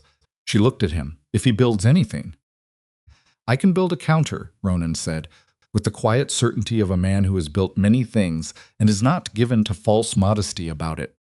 "If he builds the counter," she said, "it's still my counter. In my building, under my name. It would never occur to me to call it anything else," he said. She stood on Front Street in the April morning with her hands in her coat pockets and looked at the man who had ridden 14 miles every Saturday for a year for pie and had fixed her fence and measured her building and had said the wrong 4 words at exactly the wrong moment and had sat with that mistake and come here not to erase it but to do something real instead. "Ronan," she said. "Yes. The next time you want to tell me something important, say the actual thing." "I will. The house was never the point." "No," he said. "It wasn't. You were." He looked at her. She held his gaze without flinching, which was something she had gotten better at over the course of this particular year, this particular set of Saturdays. "Maeve," his voice had gone quieter, "I want to marry you." She had expected it, and had not expected it simultaneously, which was the thing about Ronan. He could still surprise her inside the range of what she'd anticipated. She stood with the question between them and felt the weight of it, not heavy in the way of a burden, but heavy in the way of something real, something that would change the shape of her days permanently and irreversibly. She thought about the stall, the tin, the bakery with its east window and its sound chimney, and the name she was going to put above the door. She thought about the ranch 7 miles out, with its east fence and its south pasture, and a green shawl on a chair that she had moved carefully around for 5 days in September, and that she would continue to move carefully around because some things you don't ask a person to put away. She thought, this is not the end of what I'm building. He's not asking me to make it that. She thought, A man who rides 14 miles for pie is not a man who expects you to stop making it. I have conditions, she said. I expected you to have conditions. The bakery comes first. I'm not standing in front of a preacher before I'm standing in front of my own open door. That's not a condition. That's a sequence of events I already understood. The name above the door stays mine, Hollister, not Mercer. Not Hollister Mercer. He didn't hesitate. It was always going to be Hollister. And you keep the ranch. I keep the bakery. We're two people who chose each other, not one person who absorbed into the other's life. Maeve.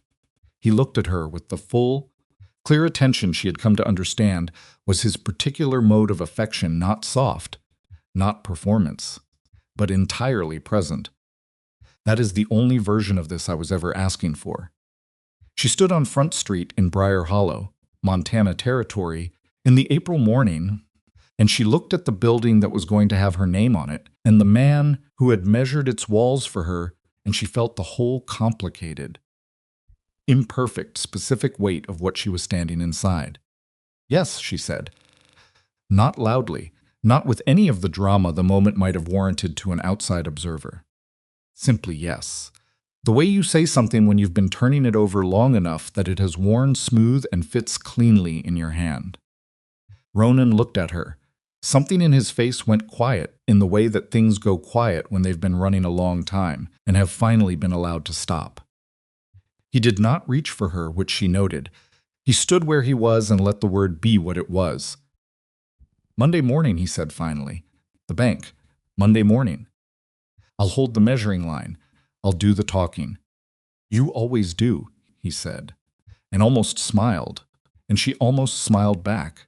And the morning light came down on Front Street, and the Delaney building stood behind them with its sound beams and its east window and its negotiable price. And somewhere across the square Patricia Webb was watching a stall that was not her own and thinking that 15 minutes had been exactly the right call. She went to the cooperative in Billings on Monday. It was not easy. Nothing about it was easy. And anyone who told her later that it must have been gratifying or exciting or some other frictionless word had never sat across a desk from a man with a ledger and tried to convert 3 years of market income into something A. Bank was willing to stake against brick and mortar. The cooperative representative, a woman named Sanderson, which Maeve had not expected, and which she took as the first good sign of the morning, went through her records, with the thorough neutrality of someone who has been hired to read numbers, rather than to have opinions about the person who generated them. Took 2 visits. The first Monday, Sanderson told her what additional documentation she needed. The second Monday, 10 days later, Maeve brought it every piece of it, organized in the sequence Sanderson had specified, with a cover letter she had written and rewritten 4 times because she knew she only had one real chance to say what needed saying, and she was not going to waste it on imprecision. Ronan drove her to the second meeting in his wagon, which was practical because the road to Billings was long, and her horse was better used on shorter trips. He waited outside while she went in. He did not ask her to report what was said when she came out. He looked at her face and read it the way he read everything carefully, without projection, and when she climbed back into the wagon and said, "They'll have a decision in 2 weeks," he simply picked up the reins. 2 weeks, he said, 2 weeks. You made the case well? I made it correctly, she said. Whether it was well enough isn't something I can determine from the inside of it. He nodded. He drove. She sat beside him on the wagon bench in the May afternoon and did not talk for several miles, and he did not require her to, and the silence between them had the quality that their best silences always had not empty but occupied, comfortable in the way of something that does not need to announce itself. 12 days later, not 2 weeks but 12 days, and she always noticed the 2 days, felt them as evidence of something. The letter came from the cooperative. She stood in her rented room with the letter in her hands and read it twice to make sure she was reading it correctly. Approved. The terms were specific. The interest was fair. The repayment schedule was structured for a seasonal income, which told her that Sanderson had actually read her records rather than simply tallying them. The letter was 3 paragraphs, and each paragraph said something she had needed someone with authority to say. She stood in the room for a long time.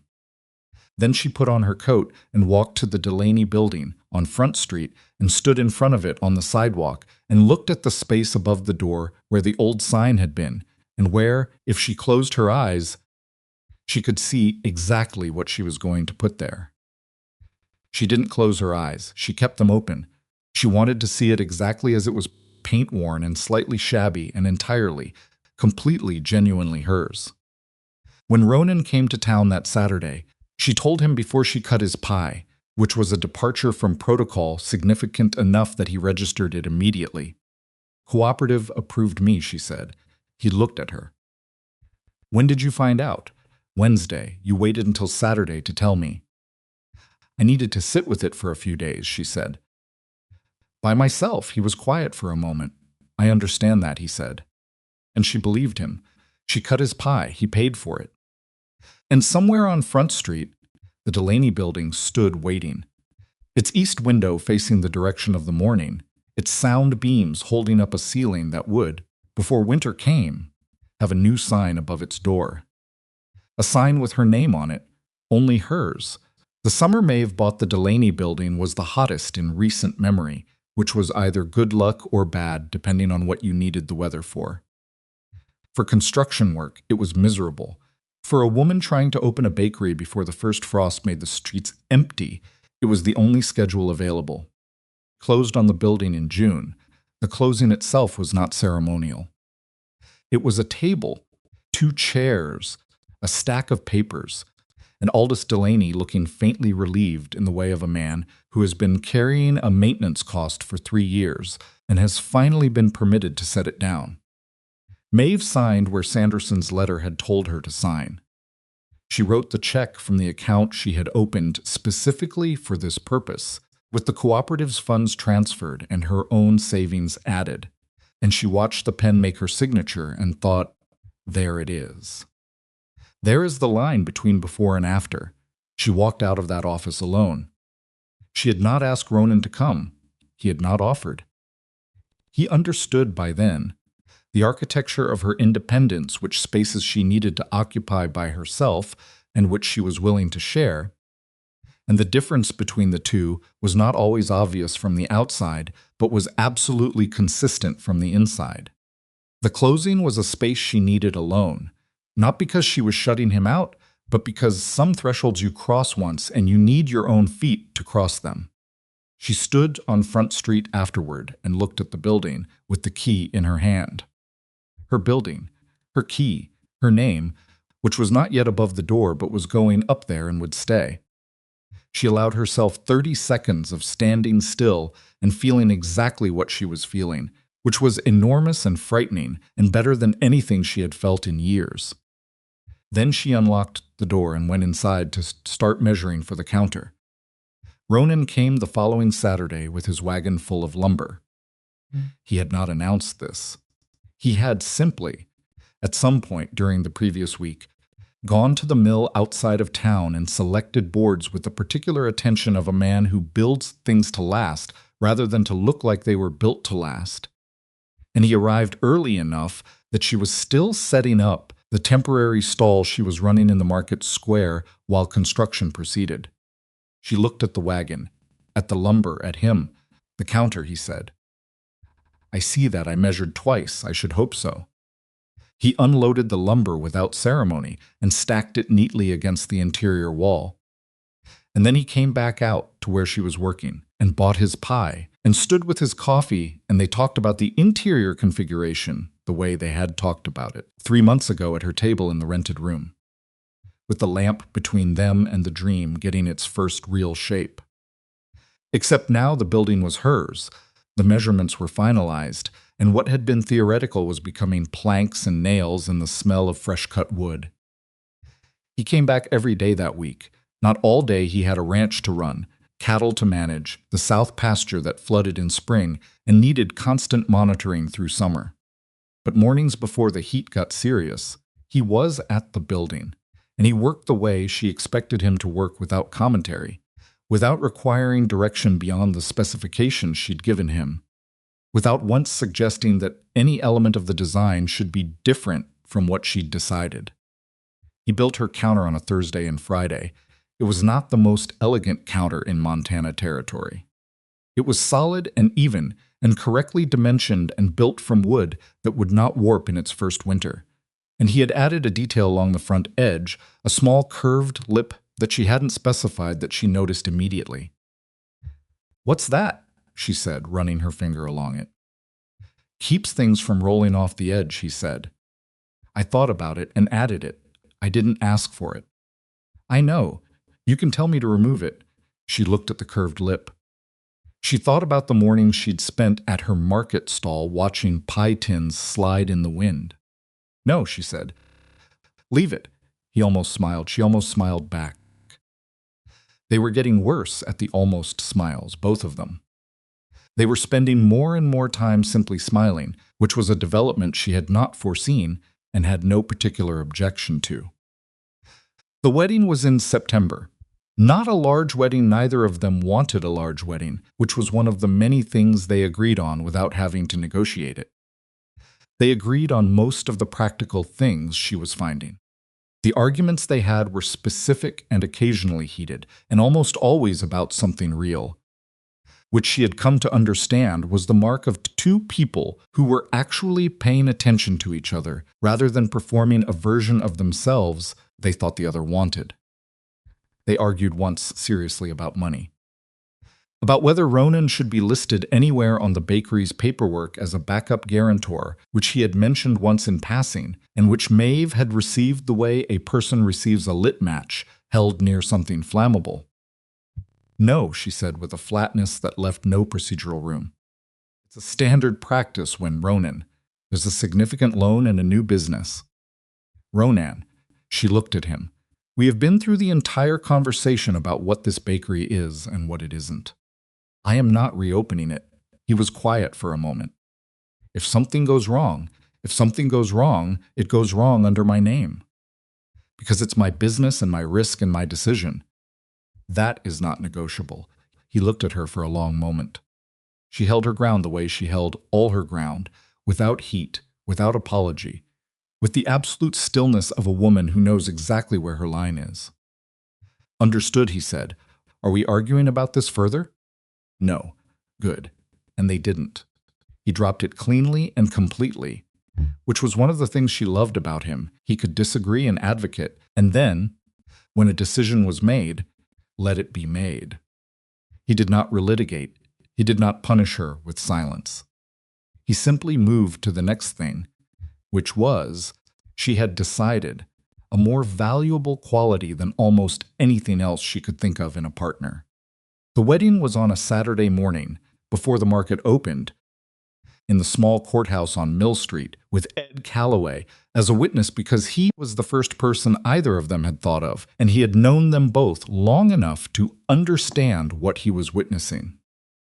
Patricia Webb came because she found out and arrived without being asked, which was entirely in character. Dr. Aldous came because Ronan had mentioned it, and Aldous had apparently decided that a man whose fever he'd managed in September and whose leg he'd treated had earned the right to show up at his wedding. Maeve wore a dress she already owned. She was not going to buy a new dress for a courthouse wedding, and she told Ronan this in advance so he would not be surprised by it. "I didn't expect you to," he said. "Some men expect." "I'm not some men," he said simply. She looked at him. "No," she said, "you're not." The ceremony itself took 11 minutes. The judge was efficient and not unkind. When it was over, Maeve Hollister was Maeve Hollister Mercer on the legal paperwork, and Maeve Hollister above the bakery door, and Maeve simply to the man standing beside her who had ridden 14 miles every Saturday for a year, and measured her walls and built her counter and said the wrong thing once and the right things consistently, and who was now, in the sight of the law and a handful of people who had watched the whole thing develop over 2 years, her husband. He kissed her once briefly, with the restraint of a man conducting something private in a public space. She put her hand on his jaw for a moment before he stepped back. Ed Calloway cleared his throat. Patricia Webb made a sound that was not entirely unlike a quietly suppressed sob. Dr. Aldis said, "Well, that's done then," which was arguably the most appropriate thing anyone said all morning. They went to work. The bakery opened on a Monday in October. Maeve had chosen Monday deliberately, against the advice of everyone who suggested Saturday would make more sense for visibility and foot traffic. She chose Monday because she wanted the first day of her bakery to be a work day, an ordinary beginning to an ordinary week, the kind of beginning that said, "This is not a performance, this is a business." And that she intended to be here not just when the crowd was large, but on the Monday mornings when the streets were quiet and the only people who came in were the ones who actually needed bread. She had been inside the building at 4 in the morning. Not because she planned to be, she had planned to arrive at 5, which was an ambitious but reasonable hour. But she had woken at 3:30 with the specific alertness of someone whose body has understood the significance of the day better than their mind has. And she had lain in the bed at Blackthorn Ranch, where she had been sleeping since the wedding, commuting to the building in the early mornings, which was its own adjustment she was still making, and looked at the ceiling for 20 minutes before she admitted she was not going back to sleep. Ronan was awake. She could tell by his breathing. "Go," he said. Not unkindly, not with any implication of inconvenience. "I was going to wait until 5. You've been awake for 30 minutes. She looked at the ceiling. "I know, go," he said again. "I'll be in town for the opening." She got up and got dressed and rode the 7 miles in the dark, which was not the first time she had made that ride and would not be the last. And she arrived at the bakery on Front Street before the sky had begun to lighten, and she unlocked the door she had unlocked every morning for the past 4 months for construction and renovation and installation, and she stepped inside. The oven was cold. She lit it, and then she stood in the kitchen of her bakery, the kitchen she had designed, in the building she had financed, with the east window that would give her morning light in approximately 2 hours, and she felt the heat begin to come up from the iron oven she had purchased secondhand from a hotel in Billings that was upgrading its equipment. And she listened to the building settle around her, and she thought, "Here! This is the here I was walking toward, not the dream version." The actual version, which was imperfect and had a floorboard in the front room that still needed attention, and a front window that let in a draft she was going to have to address before real winter hit. The actual version, which had cost her more than the loan amount in ways that did not appear on any ledger. The actual version which she had built specifically and stubbornly and entirely on her own terms. Started making bread.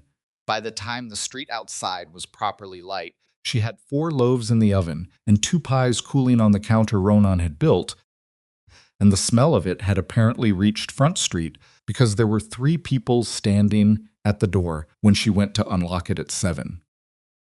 One of them was Ed Calloway. "I figured I'd see what all the fuss was about," he said. "There's no fuss," she said. "It's a bakery." "Yeah." Well, he looked around the interior with the expression of a man who has watched something get built and is now registering the fact of it being built. "Looks good, Maeve." "It does," she agreed, without false modesty. The morning was not a flood. She had not expected a flood and would not have known what to do with one. What it was, instead, was a steady, manageable flow of people, some curious, some regular customers from the market who had been waiting for the opening, some who had heard from those customers and decided to see for themselves. She sold out of the bread by noon. She sold 3 of the 4 pies by 2 in the afternoon. She ran low on coffee by mid-morning and sent the boy she had hired, 13 years old, responsible, the younger brother of the Danny who had ridden for doctor. Aldis the previous September to get more from the general store and was back in operation within 20 minutes. Ronan arrived at 9. He came through the door the way he had come to her market stall for 2 years, without announcement, without expectation, with the quiet purposefulness of a man who has somewhere specific to be and has arrived there. He looked at the interior, which he had built significant portions of, but which looked entirely different with bread on the counter and customers, at the tables she'd added along the west wall, and the morning light coming in the east window exactly the way he'd said it would. He stood in the doorway for a moment. She was behind the counter, cutting bread, and she looked up and saw his face, and she understood, without him saying anything, what he was feeling. Not pride, or not only pride, but something more like recognition. The specific feeling of seeing something you believed in before it existed and having it exist in front of you. She cut a slice of pie. She set it on the counter. He came up and looked at it. "What do I owe you?" "Same as always," she said. He paid. He took his pie to the table nearest the east window and sat down, and she watched him for exactly the length of time she could spare before the next customer needed her attention, which was not long, but was enough. The first winter nearly broke her. She had known it might. She had run the arithmetic in enough directions to understand that the first winter was the most dangerous year of any new business. That the math that worked in a good October could stop working entirely when December emptied the streets and January kept them empty. She had budgeted for it. She had set aside a reserve from the cooperative loan specifically designated for operating costs during slow months. What she had not fully budgeted for was how it would feel. The numbers told her she was within range. The numbers told her the reserve was holding, the loan payment was current, the business was technically solvent through the winter at her current spend rate. But numbers and feelings operate on different schedules.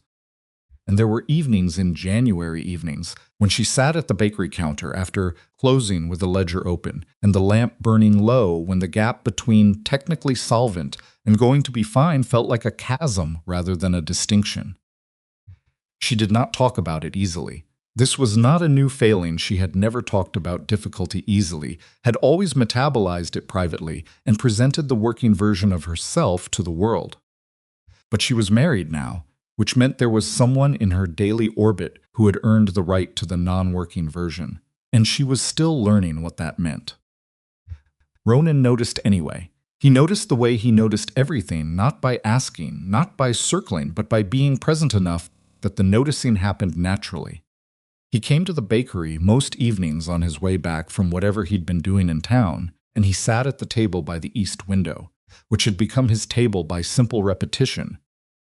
And sometimes they talked, and sometimes she worked while he was there, and sometimes the just being there was the entire thing. One evening in late January, he sat down across from her at the counter and looked at the ledger she'd been frowning at and said, without preamble, "Tell me where it actually is." She looked at him. "Not the version you're going to tell me when you've already decided what to think about it," he said. "The actual number." She told him the actual number. He sat with it for a moment. "You're within your reserve." "Barely. But within it, February is going to be the same."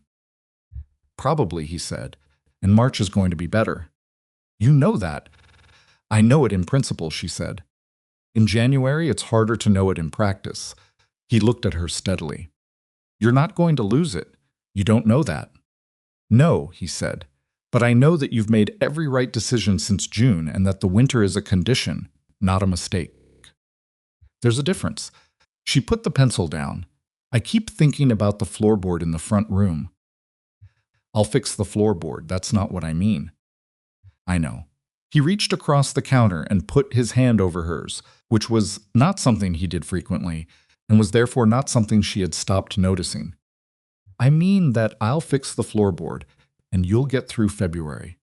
And March will be what March is going to be." She looked at his hand on hers.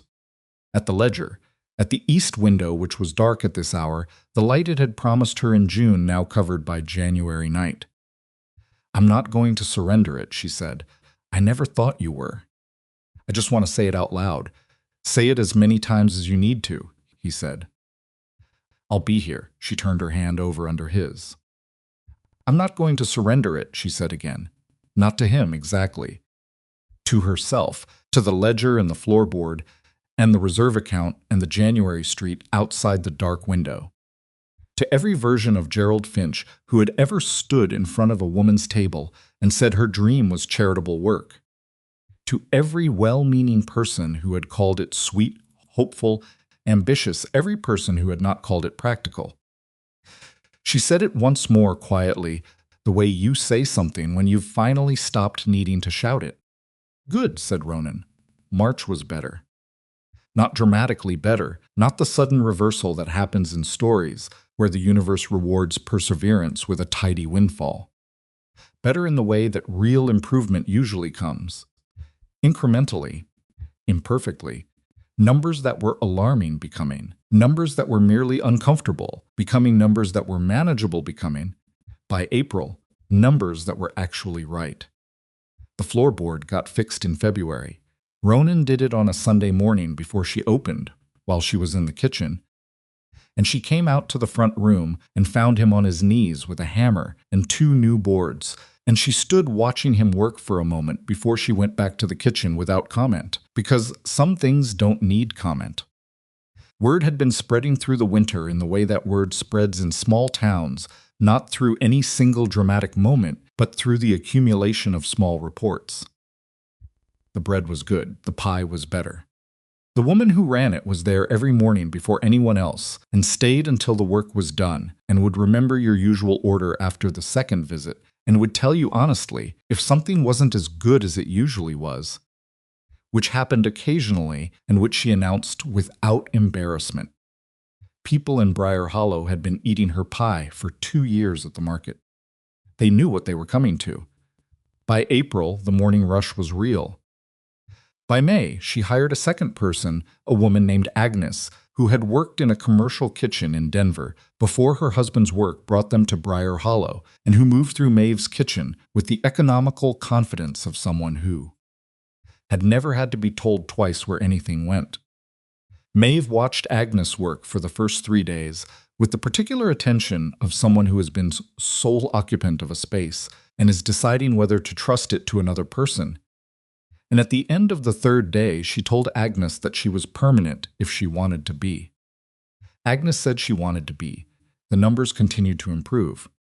Gerald Finch came into the bakery in May.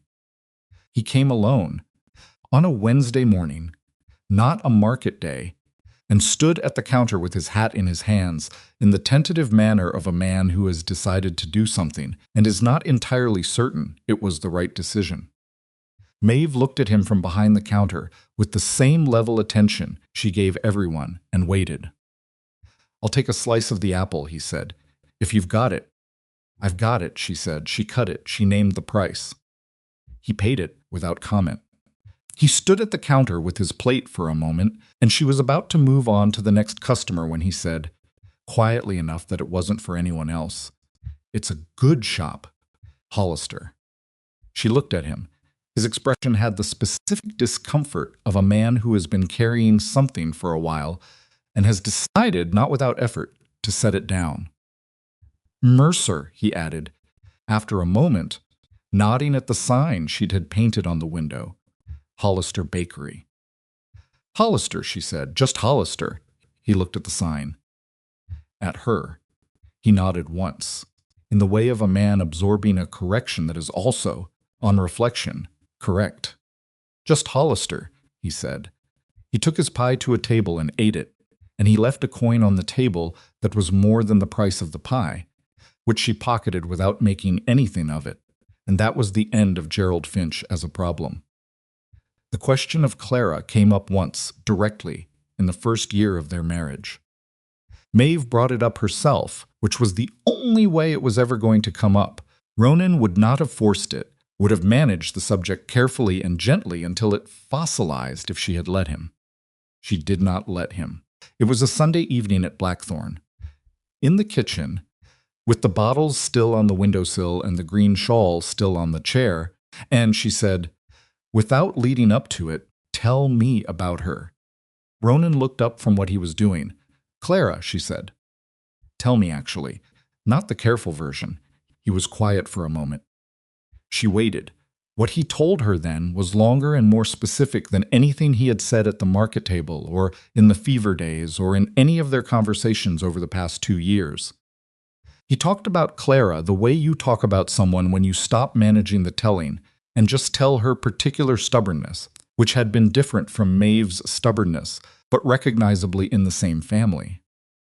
The way she'd argued about the placement of the apple trees she'd planted, which had been in exactly the wrong spot for drainage, but which had grown beautifully anyway, as if the trees had decided to prove her right out of loyalty. The way she'd gotten very quiet in the weeks before she died, and how he'd understood it, finally, as a kind of preparation she was making that he wasn't able to make with her. Maeve listened to all of it. When he was done, she said, "I'm glad you loved her the way you did." He looked at her. Why?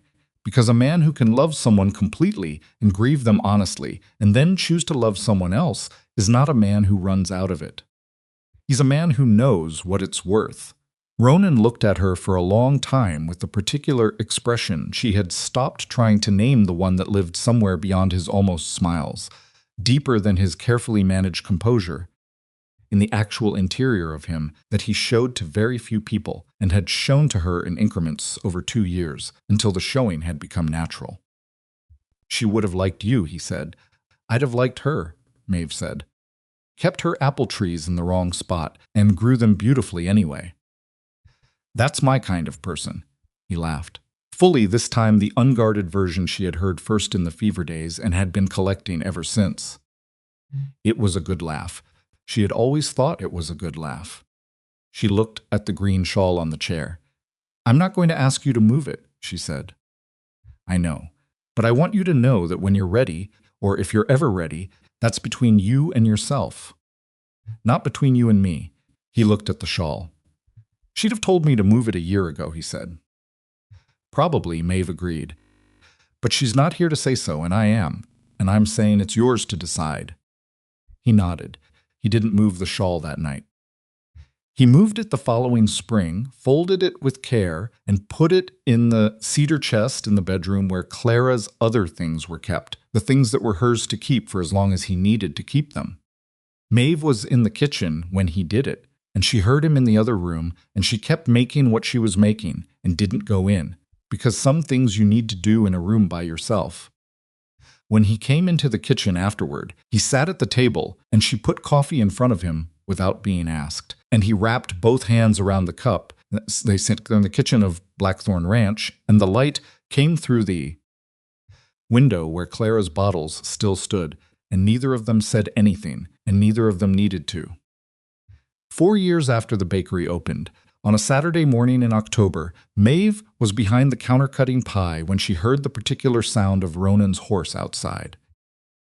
She had learned the sound of his horse the way she had learned everything about him gradually, without deciding to, until the knowing was simply there, and she couldn't remember not having it. She looked up from the counter. He came through the door. He took off his hat.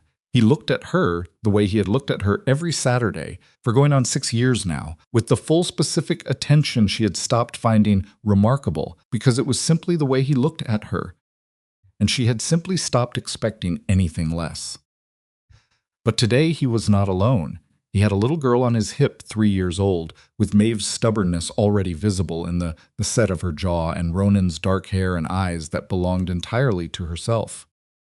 Her name was Ruth, which was a name they had chosen together without argument, which had seemed like a good sign. Ruth was reaching toward the counter with the focused determination of a person who has identified something she wants and is not interested in any obstacle between herself and it. "Pie," she said with considerable urgency. "Good morning to you too," Maeve said. "Pie," Ruth said again, clarifying in case there had been ambiguity. Ronan set her down on the stool at the counter, her stool, the one that had appeared one Saturday, without comment, and that Ruth had claimed by sitting on it 3 times, and looking at anyone who came near it with an expression that made the ownership clear. He looked at Maeve over their daughter's head with the almost smile that had become, over 6 years, simply a smile. "She talked about pie the whole ride in," he said. "She takes after someone," Maeve said. "She takes after you. She has your patience. She has your taste in pie." Maeve cut 2 slices. She set Ruth's in front of her, with the careful ceremony the moment deserved, which Ruth received with the solemn appreciation of a person who understands the value of what they're being given. And she set Ronan's beside it and named the price, and he paid it the way he had always paid it exactly, without negotiating, like a man who understood the value of what he was getting. Ruth ate her pie with both hands and a level of dedication that suggested the 7-mile ride had been entirely worth it. Ronan drank his coffee. Maeve went back to work. The bakery that had nearly broken her in its first winter was, by its fourth year, what Briar Hollow called an institution, which was a word that made Maeve mildly uncomfortable because it suggested permanence she had learned never to count on, but which Agnes used freely and which the regulars repeated until it seemed simply true. It was not the same bakery it had been in its first month. It had grown in the way that living things grow not all at once, not according to plan, but in response to what was needed and what was possible and what Maeve decided she was willing to take on. She had added the tables along the west wall in the second year, which had transformed the place from a shop into a gathering spot. She had added a second oven in the third year, which had allowed her to double the morning output, and finally stopped turning away the Tuesday and Thursday regulars who arrived too late for bread. She had hired 2 more people by the fourth year, a boy for deliveries, a woman for the Saturday rush, and managed them with the same direct, unceremonious competence she applied to everything. The name above the door said Hollister Bakery. It had always said Hollister Bakery. It would continue to say Hollister Bakery. She was, in the eyes of the law, Maeve Hollister Mercer, and in the eyes of her husband, simply Maeve, and in the eyes of her daughter, Mama, and in the eyes of Briar Hollow, the woman who ran Hollister Bakery. And all of these things were simultaneously true, and none of them contradicted the others, which was the specific miracle she had not been sure was possible, and which turned out to simply be what happened when 2 people built something together without either of them insisting on having built it alone. Ronan kept the ranch. He was out there, 7 miles east, through the dry riverbed and up the grassland slope. On the Saturdays he didn't come to town, and on the weekdays that consumed most of his year. He was not a simple man in the way that people use simple to mean uncomplicated. He was specific and private, and he had a grief that lived in him still, that had found its right size over the years. That did not diminish what he had built with Maeve, but was not erased by it either. Clara's bottles still stood in the kitchen window at Blackthorn. He had moved the shawl, but he had not removed the bottles, and Maeve had not asked him to, because she had meant what she said in that first year.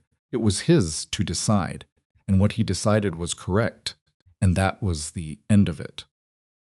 They had fought over 4 years. Properly fought, not the surface friction of people who avoid disagreement, but the actual productive, occasionally loud arguments of 2 people who have opinions and do not sacrifice for the sake of peace.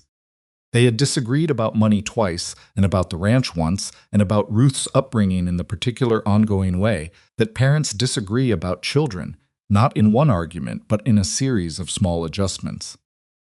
They had found their way through all of it with the same quality that had gotten them here, the willingness to say the actual thing, the willingness to hear it, and the willingness to stay in the room until something real had been resolved. Maeve had learned in 4 years that love was not a feeling that arrived complete. It was a practice, a daily decision made again and again under varying conditions, sometimes easy and sometimes not. Sometimes feeling exactly like what you thought it would feel like, and sometimes feeling like work that you do because you have chosen to do it, and that is reason enough. She had learned that need and want were not the same thing, and that she had spent years conflating them, using the absence of need as proof that she didn't want, which was a mistake she was not inclined to repeat. She had learned that independence and connection were not opposites. That a woman could stand under her own name, above her own door, and still reach for someone in the dark, and that neither of those things diminished the other. That the freedom to remain yourself was not threatened by choosing someone. It was, in fact, confirmed by it, because choosing someone was itself an act of self-possession. Only a free person can truly choose. She had learned, watching Ronan watch their daughter reach for pie with both hands, that the thing she had been most afraid of losing herself in someone else's life had not happened. had not happened because she had refused to let it happen, yes, but also because Ronan had refused to ask for it. Because he had understood, from somewhere in his own experience of loss and survival and starting again, that the point was not to merge but to stand beside. Not to fill each other's spaces, but to make space for each other. That was the thing. That was what it came down to. After all the Saturdays and the fever and the wrong 4 words and the measuring tape and the ledger and the January nights and the first slice of pie cut on a Monday morning in a kitchen she had built from a dream, and a tin of savings and 3 years of stubbornness. The strongest life was not the one that never needed anyone. The strongest life was the one where you chose who you needed, on your own terms, for your own reasons, and they did the same. And you met in the middle of that choice every day and decided again. On a Saturday in the 4th October, after Hollister Bakery opened its doors, Ronan Mercer walked through those doors with his hat in his hand and his daughter on his hip and his horse tied at the post out front.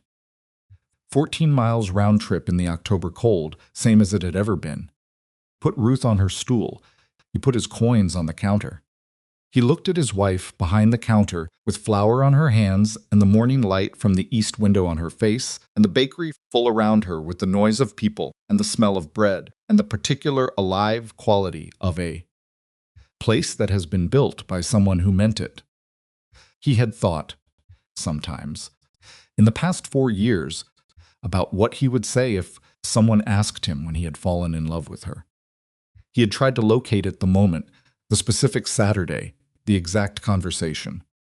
Could not. It had not been a moment. It had been a year of moments, each one small, each one adding to the next, until the accumulation had simply been undeniable. The slice of pie she cut before he reached the counter. The look on her face when he called her dream practical and she turned it over for a week. The way she'd moved through his house during the fever, careful around things that were not hers to touch. The way she'd said, a man should know whether he actually wants the woman attached to them, and walked out of his door in the dark and been entirely, completely right.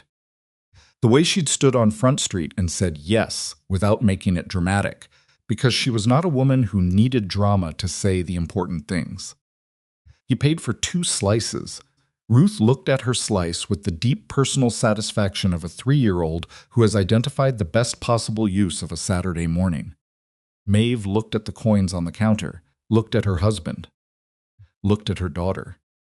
She thought about a lot of things in that moment, the tin in the corner of the rented room, and the first time she'd seen his boots near her table, and the 7 miles in the dark, and the fever, and the wrong 4 words, and the measuring tape, and the east window, and January, and the floorboard, and the way he'd put his hand over hers on the counter in the worst week of the first winter and said, "I'll be here," like it was the simplest fact available. She thought it was. She cut the pie. She put it on the counter. And Hollister Bakery held them all, the husband, the daughter, the flour on Maeve's hands, the light from the window she had chosen in the plane, imperfect. Entirely sufficient way of a place that was built by someone who knew exactly what she was building it for and had never once been wrong about that.